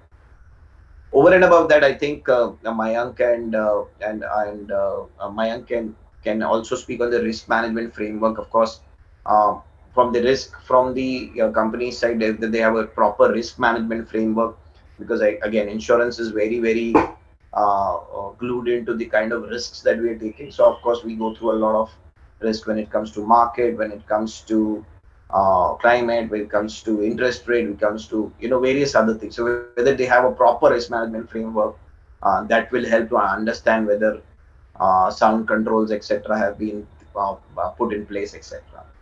The last and the most, I think, one of the most important factors is, of course, today we talk about controls, but identifying what percentage of those controls are automated, because that is the most strongest control that anybody can have is the system control. Of course, dependency on manual controls could lead to a lot of leakage and a lot of errors. So I think over the period of time, our endeavor should be to suggest to the management the kind of automations that they currently have and what percentage. And I think push them, probably highlight them that the automation index, or what are the percentage of automations that we have as controls, and how do we increase that percentage over the period of time, moving from manual maker checkers and manual controls to system based controls, so that the chances of errors go down drastically in these kind of things. So if we have these, I think we could have a fair assessment of how the controls of an organization is, and that will help us plan the areas of audit and further in depth get into areas that we feel are not very strong when it comes to controls. Key risks, I think, I mean, most of it is covered in the earlier slide of key areas when I spoke about it. But just to give a brushing this up, is of course is first is product filing guidelines. I think if you look at some of the last few orders provided by the regulator in terms of providing penalty, most of the majority of them will be on the product filing guidelines, because the regulator is very keen on policyholder protection. So anything on the product side which is not as per approved guidelines of the regulator could be very difficult. And investment regulations also is very tough, because again we are playing with policyholders' money here, and if we are investing into areas or breaching our limits provided by the regulator, it comes very they come very hard on the insurance companies, and that is something that we need to be really wary about. In terms of intermediary payments, again the limits prescribed by the regulator are very stringent, and very little deviations from there. I think some of the insurance companies also might look at paying some higher payouts, which we need to be really wary about. But that's something really tough when it comes to monitoring that. So we need to be very careful when we audit these kind of payments. In terms of AML guidelines, I just mentioned, it's also a very key focus area. It's very difficult to put controls, but at the same time, a little bit of an error in that, in judgment, or in terms of assessing a company which is provided by the regulator as a dubious organization, could become really a problem area in the future. Some of the calculations are really tough when it comes to NEP. NEP, as I said, is the earned premium which the insurance companies have to calculate, and that is a really challenging task, and most of the companies do not have systems for this. So that is where a huge amount of challenge is there, and so we need to be careful, and we need to get into the depth of getting these calculations and understanding, and thorough checking to ensure, because the impact of these could be very high in terms of the balance sheet, and in terms of the entire error rate could be very high, and nobody will come to the kind of error that has happened here. Of course, I spoke about a lot on this, the level of automations, and also policyholder protection, I said, is one of the biggest challenges when it comes to audit from a regulatory standpoint. Of course, branch audit, of course, a lot of companies have a huge branch network, and it is the first touch point when it comes to policy issuances.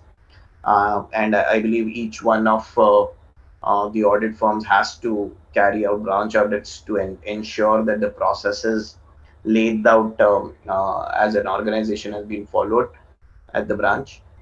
So I think a few branches need to be selected and gone there to ensure that the entire process has been followed in the T. And we look at, of course, the policy issuances process, banking process, or the entire checks get collected at the branch. What are the policy? I mean, what is the process getting followed with this controls there to ensure there is no error or delay, especially in depositing the checks, etc. Of course, fixed asset verification becomes a huge challenge with a huge branch network, because tagging the fixed assets and reconciling that at times, what typically happens is an asset get transferred from an A location to B, but centrally the books do not get updated, and that's a big challenge. So then you get into the mess of reconciliation of fixed asset and verification also mandatory. And of course, petty cash remains at branch. So that is, again, we need to ensure there are controls around the entire cash management, and proper people are authorized to use the cash, etc. And there are limits, and there are regular physical verification of that happening. Agent onboarding, there are also a lot of guidelines. So again, agent onboarding, whether there is software available on the branch or it is centrally taken place, we need to ensure. So these are the things that typically form part of branch audit. Of course, we need to make a checklist on what are the things that we need to audit, and then we can add more requirements as and when, depending on what the companies are doing in the branch, and then we can take it forward from there. So that's from my side. I think for anybody can follow or get touch base with me on either LinkedIn or for any further queries, etc. And happy to take questions on this. Thank you, sir. Thank you for this session. I'm sure it was just as well done, and it was a very enriching session, sir. Thank you very much. Thank you very much. Sir, you have very briefly covered the sector splitting, key profitability parameters, including premiums, loss ratios, expense ratios, etc. Then you have covered key areas of audit, mainly including income tax and TDS, the newly inserted section 194R, the operation points, finance and accounts, underwriting claims, etc. Then we spoke about controls, the IFC framework, risk control matrix, risk management framework, automation index, and in the end, we talked about risks and branch audit. In all, sir, it was a very good session, sir. Thank you very much. Thank you. Pleasure is all mine. The questions and answers will be taken after the last speaker have spoken, sir. So if you can stay. Sure, no problem. Till now we had two speakers, one topic, and I'm still sure that a lot of it is still not covered. So to fill this void, I would like to invite Mayank Tandanji.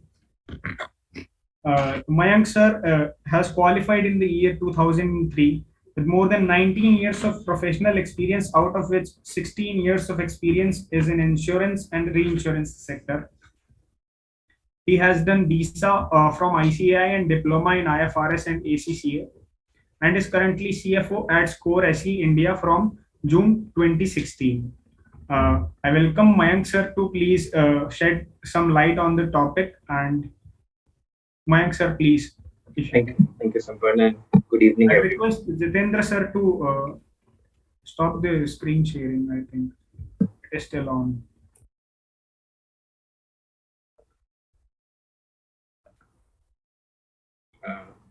Thank you, Sampan. Can you see the screen? Yes, sir. The screen is visible, sir. Okay. Thank you so much, and good evening, everyone. Excellent presentations done by my two friends, Kishore and Jitendra. I know them personally. Excellent topics covered by them. They have made my task easier, I feel. But still, I'll touch upon a very important subject, risk management and reinsurance, and importance of risk culture. How risk culture is very important for risk management in insurance, reinsurance, and other industries. This is the agenda. I'll go one by one. So first, I will cover risk culture, what it is, and risk culture is about having the correct attitude towards risk management, where risk is not after something that happens. It's not after an event happens, but it is embedded in day-to-day running of an organization. So we need to have a very nice structured risk culture from top to bottom. Each and every employee should understand the risk culture and understand the importance of risk management. It should not be that after an event has happened, we start searching for how to mitigate that risk or how to control that risk. So risk culture is very, very important in day-to-day running of an organization. Why it matters? Organizations face risk. Appropriate mechanism and approaches are developed to help manage risk in a systematic and comprehensive way. All the organizations face risk. It's very important that we have proper mechanisms and approach which help us to manage risk. We should have a strong risk culture which enables organization to proactively identify opportunities or risk, evaluate options, and take actions to seize the initiative or minimize any economic loss. So we should have a very strong risk culture. A financial crisis has happened in past. A lot of organizations have failed because they didn't have the proper risk culture and they were not able to control the risk. We have examples of Lehman Brothers, AIG, Greensill, etc. Regulatory developments, if we see across APAC, how risk culture or risk management is being developed across APAC region. We have an example of Australia where its regulator APRA, Australian Prudential Regulation Authority, has laid emphasis on non-financial risk, governance, culture, and accountability, GCA risk. There was a commission, Royal Commission into Misconduct in Banking Superannuation, which has its report, which can be read at this link. There was also a self-assessment done by 36 Australia's largest banks, insurers, superannuation licenses in 2018 December, concluding that non-financial risk management requires improvement. They studied their own organizations and found that non-financial risk management requires improvement. Accountabilities are not always very clear. They acknowledge the weakness are well known and some have been long outstanding. Risk culture was not well understood and therefore may not be reinforcing the desired behavior towards risk management. Increased enforcement appetite. Enforcement actions taken to prevent and address serious prudential risk. Individuals, holding entities, and set public examples to deter future recurrence of unacceptable practices. There's also developments towards risk culture and risk management that has happened in Singapore. Its regulator MAS, which is the Monetary Authority Singapore. So culture and conduct steering group set up in 2019 between MAS and the Association of Banks in Singapore, ABS, to promote a better risk culture and conduct among the Singaporean banks. Information paper on culture and conduct practices on financial institutions was issued in September 2020, which is there in this link. What are the challenges and influences for having a proper risk culture for risk management? The first challenge which I feel is that people acting as individuals and interacting in groups have different behaviors and values towards risk management. Unique perception of risk. Each and every person can have its own perception of risk. Groups and organizations have their own approach towards risk and managing risk. Few organizations are very focused on risk management, but few organizations may not be very focused on risk management, which leads to effects after an event has happened. And the last one is conflicting attitudes towards managing risk. Next is influences of risk culture, organization culture, system of shared values and norms that define appropriate attitude and behaviors for the organization's member. It's very important that organizations should have a culture, its values and norms should define appropriate attitude and behavior for the organization's member. Risk culture reflects the influence of organizational culture on how risk is managed.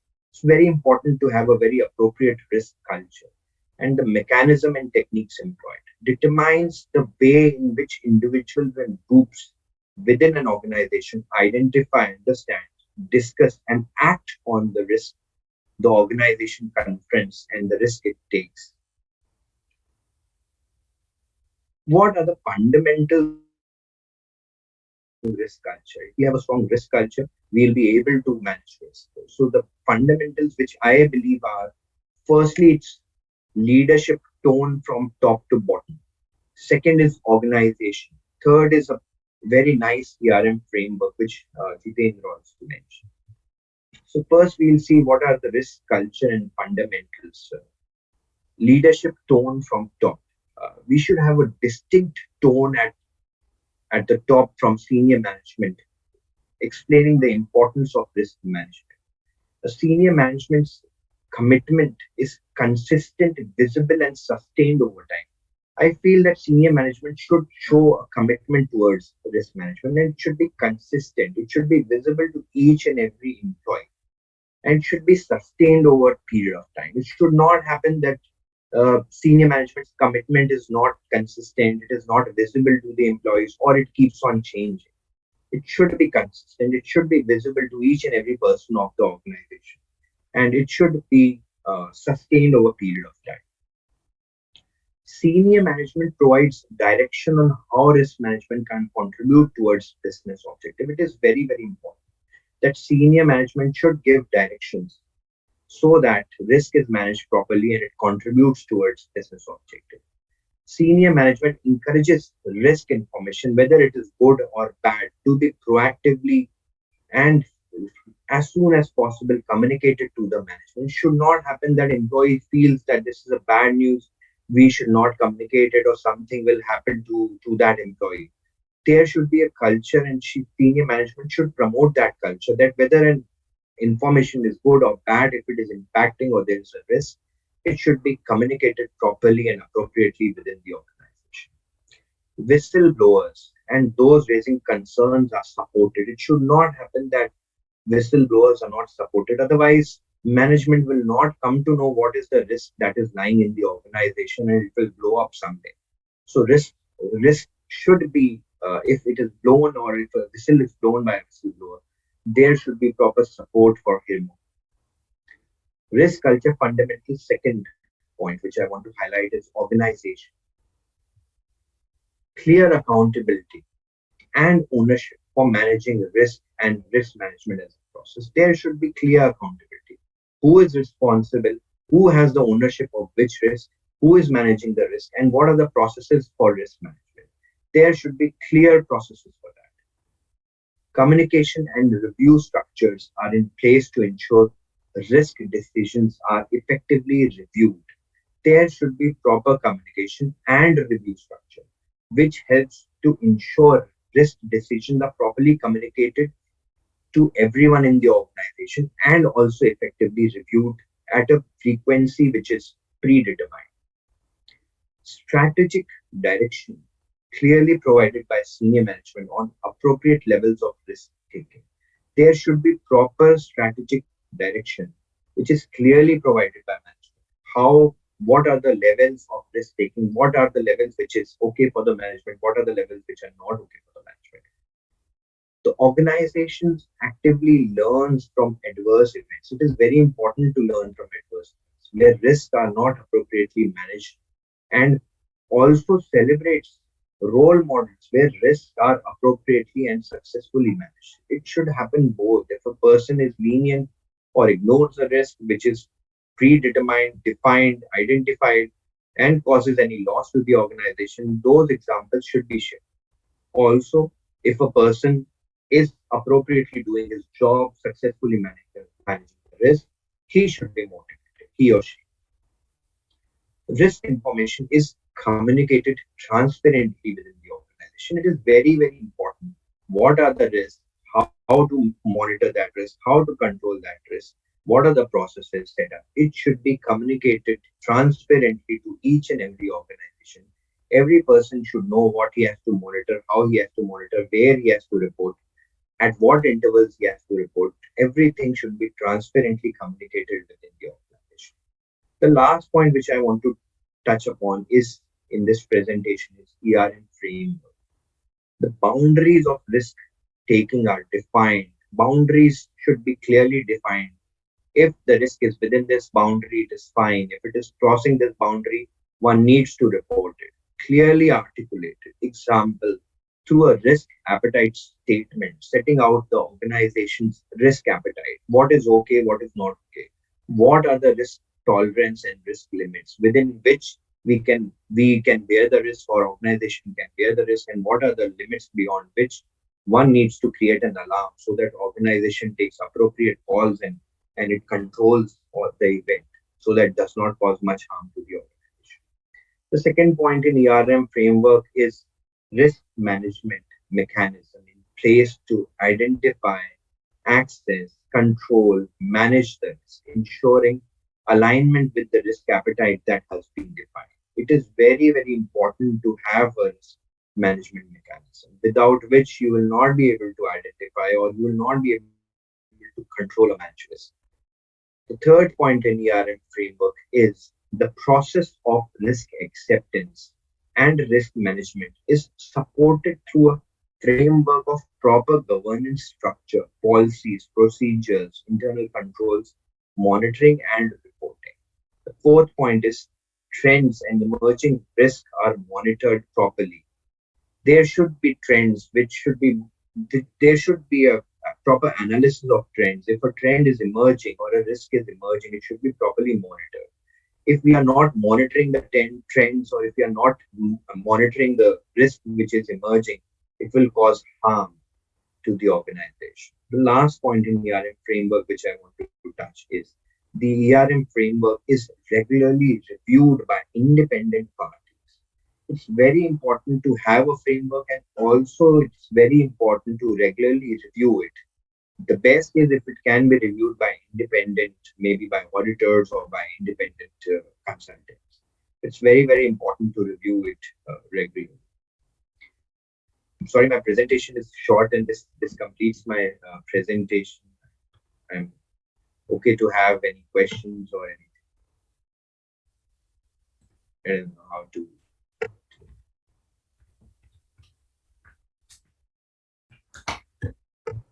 Thank you, sir. Thank you. You have covered the risk culture, the regulatory developments, the fundamentals, the challenges in risk culture, influences in risk culture, and I'm sure everyone has taken a lot from this session. Now we will start with the Q&A session. The first question that was asked was request you to also talk about the scope of internal audit and risk assessment aspects around Ind AS 117.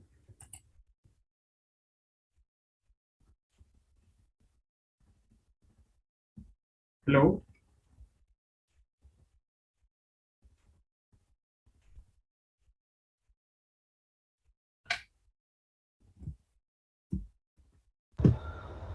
You want me to take it? Yeah, sure, sir. Sure. Why not?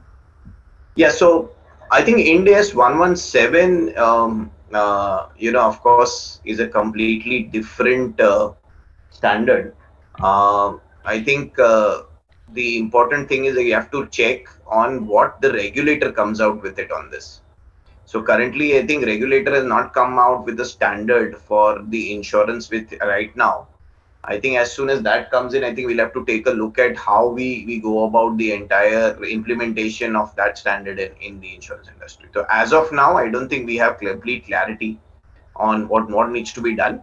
But if you look at the standard, the way it's coming, I think it's a lot to do with actuarial and etc. So I think we'll have to first iron out what is provided by the regulator on it, and what shape and this thing. There are plenty of clarity that is required. I think from an audit from an internal audit standpoint, I don't think there'll be much apart from the small adjustments. I think the bigger adjustments is from the actuarial side, which I think will be not in the purview of internal audit.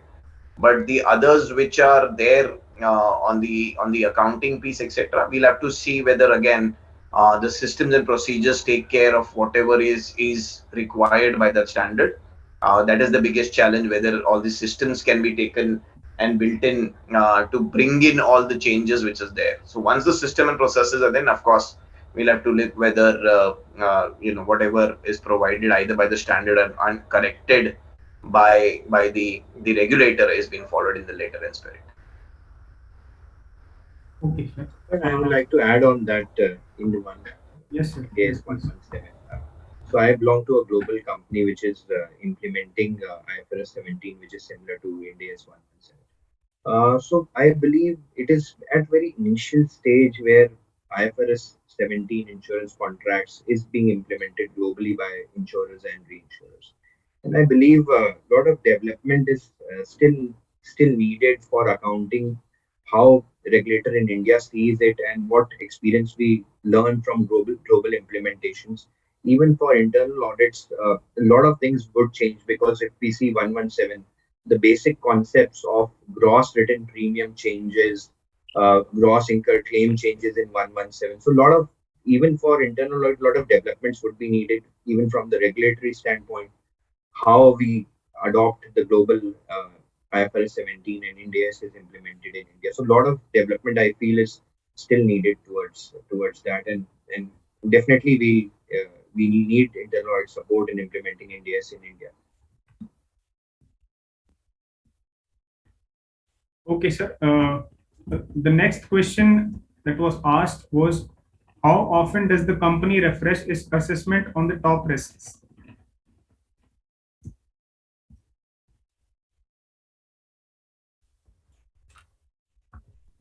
Can I take that? Yes, yes, sure, sir. Yeah, so what happens is typically it's required that annually at least the top risk of the organizations are identified.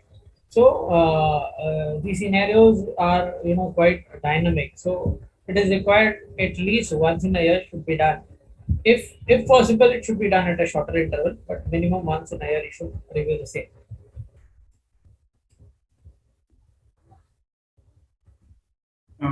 Okay. The next question is, what is the impact of solvency risk when it falls below the prescribed level fixed by the regulator?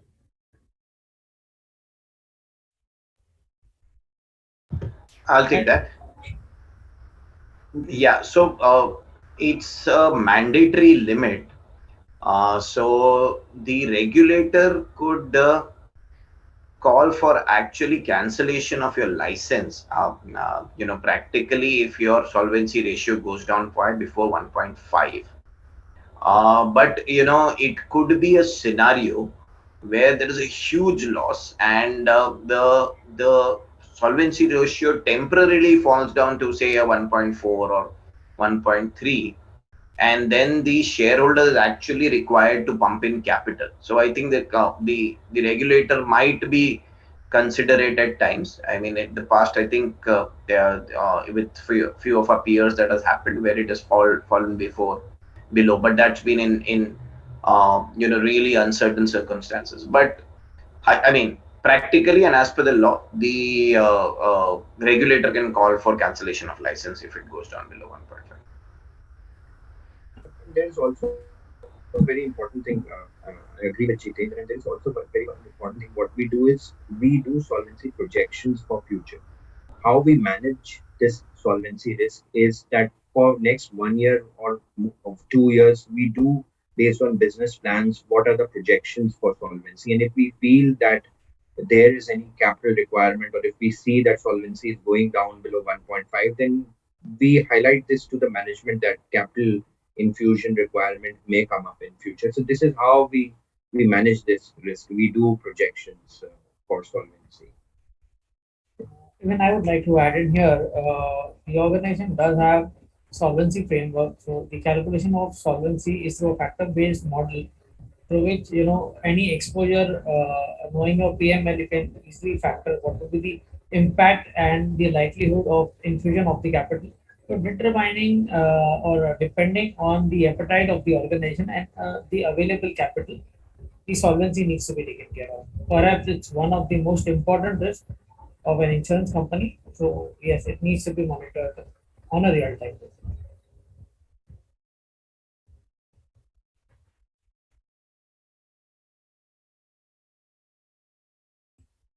Moving on to the next question, we have, can we have some risk registers slash risk meters shown for actual data, as the slides covered are more theory.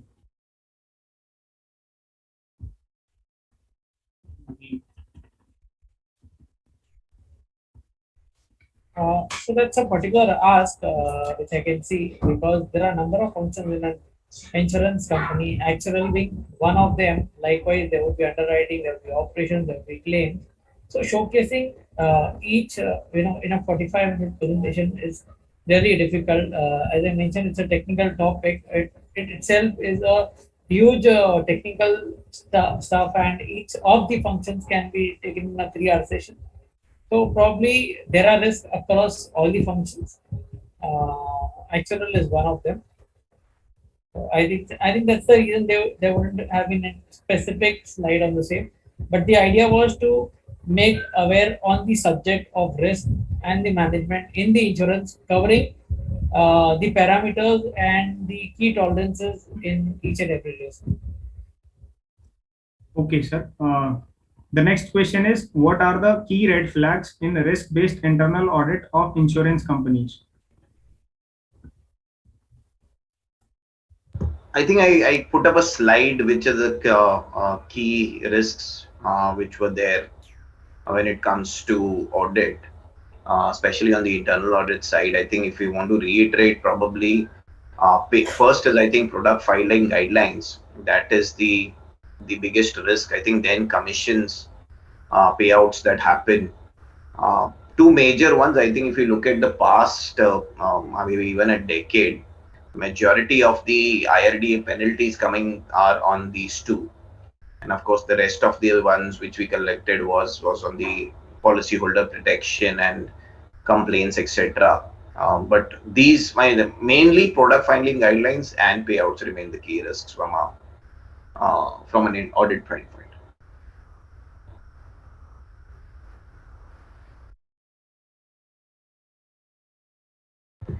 Sampur, you're on mute. Sorry, sir. The last question is, how are the points to be kept in mind for reinsurance ceded audit? Sorry, can you repeat the question? Sir, how are the points to be kept in mind for reinsurance ceded audit? I can type it in chat if you.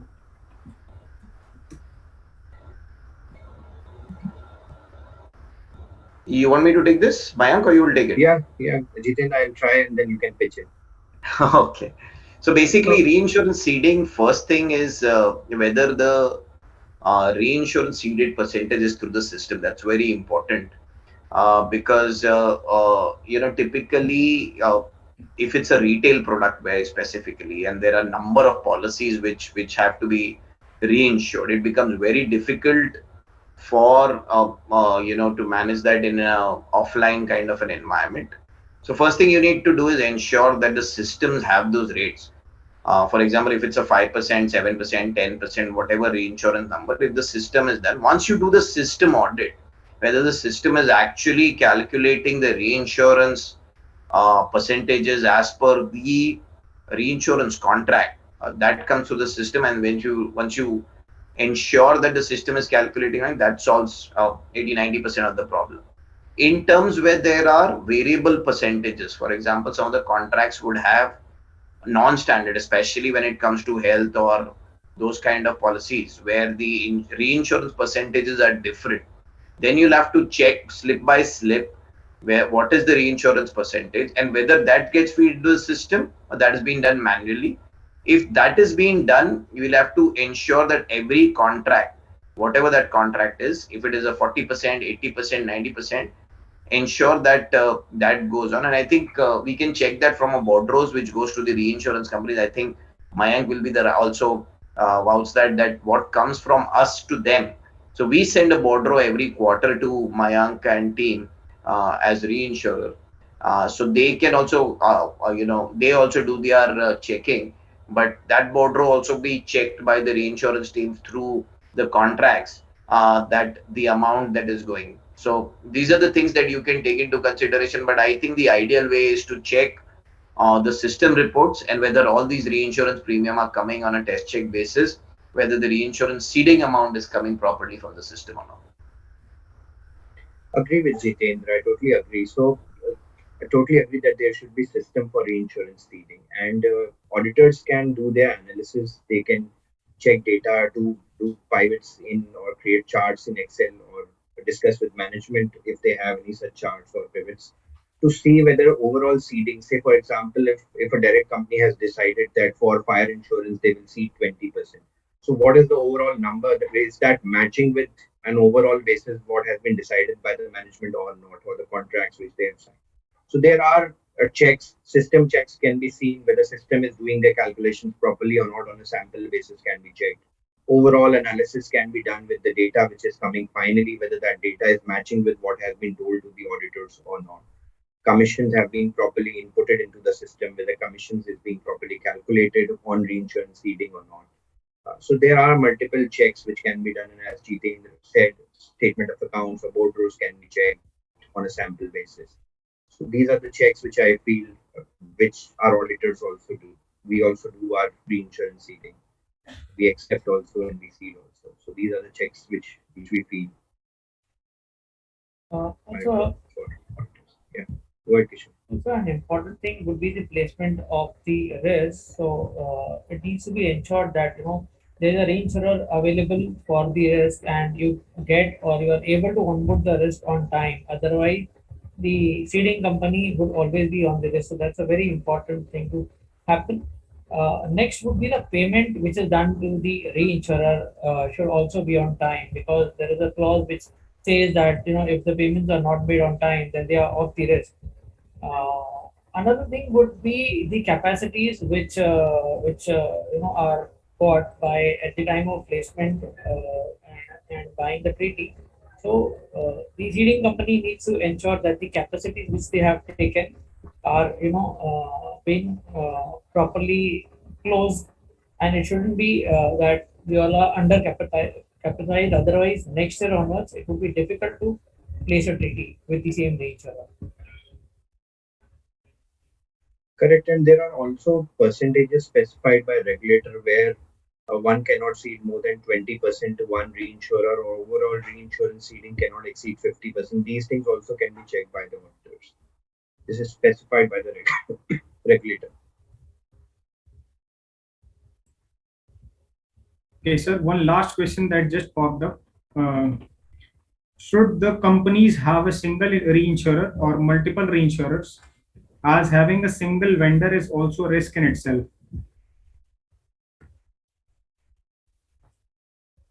Yeah, it's a very valid question, honestly. If you look at it from a general insurance standpoint, I don't think any general insurer will have one reinsurer. Everybody will have a pool of reinsurers, whether it's the biggest or the smallest, because as we all understand, of course, is I mean from both sides. I mean, I'm not saying from a your general insurance side only. I'm not talking from a reinsurance side also. We will not be very comfortable to have one reinsurer with us. At the same time, the reinsurer will not be very comfortable writing all our risks. It's a risk which is both sides. So one, of course, is we will be dependent on one reinsurer.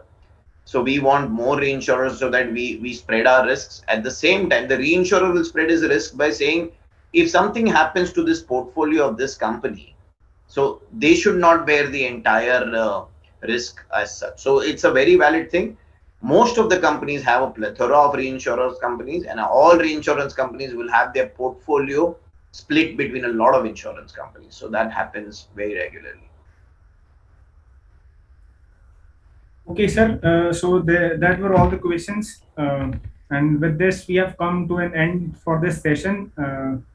CA Gyan Chandra Mishra ji has joined with us today. Gyan sir is Vice Chairman in IASB, CMA, CPE, and members in approximately 23 committees of ICAI in various forums. I request Gyan sir to please take over for concluding remarks and vote of thanks. Welcome, sir. Thank you, Santoonji. At the outset, I am very thankful to the learned speakers that they have spared their valued time for this wonderful virtual program today, being organized by Internal Audit Standard Board, Friends of India on topic audit and risk management in insurance sector. Friends, we all know that insurance sector is one of the very integral part of the entire financial gamut of the economy of the country. And of course, the risk management is very important aspect. Audit is concerned. Friends, indeed, it is responsibility of the internal auditor to devise the tricks and techniques and to use the technology in such a best manner so that the risk element which could be minimized or it could be avoided. I am very sure that this wonderful deliberation made by CA Kishore Kanchandani ji, CA Jitendra Atra ji, CM Mayank Tandon ji must be beneficial for all the attendees, and we shall try to give our best professional acumen and best professional skills to provide the services with regard to the internal audit, because internal audit basically is a management function and it is the responsibility of the management and internal auditor both to ensure that how the best benefit of the audit would be taken out of the firm. Friends, one thing just I wanted to share with all of you, I am traveling, hence I will not take much time. The ICI is coming up with this World Congress of Accountants on 18th, 19th, 20 and 21st of November 2022. This is known Olympiad of the accounting profession across the globe. More than 8,000 chartered accountants and accounting professionals across the globe are expected to join this program in Mumbai. I request all the attendees who are viewing this program to kindly register for the event. This is going to be one of the greatest events of the country of our accounting profession. Will not take much time. Once again, I congratulate the committee for organizing such a wonderful program. And of course, I thank to all the speakers. I was just listening for last 10 minutes. The way of deliberation and the way questions have been handled by the speakers, that really deserving applaud from my side. I'm sure that we will keep on organizing such programs in the interest of the members at large. So, at last, I just give a formal vote of thanks to all the speakers, to the organizing branch, to the moderators, and of course, to the committee officers, board officers, and to the attendees. We keep on organizing such program on every Saturday. So we'll request all the attendees to kindly keep in touch and keep on learning upgradation on weekly basis. Thank you. Thank you. Thank you very much. Thank Pleasure you. is all ours, sir. Thank you. Thank you so much to the board and Thank you, sir. everyone. Thank you, sir. Thank you.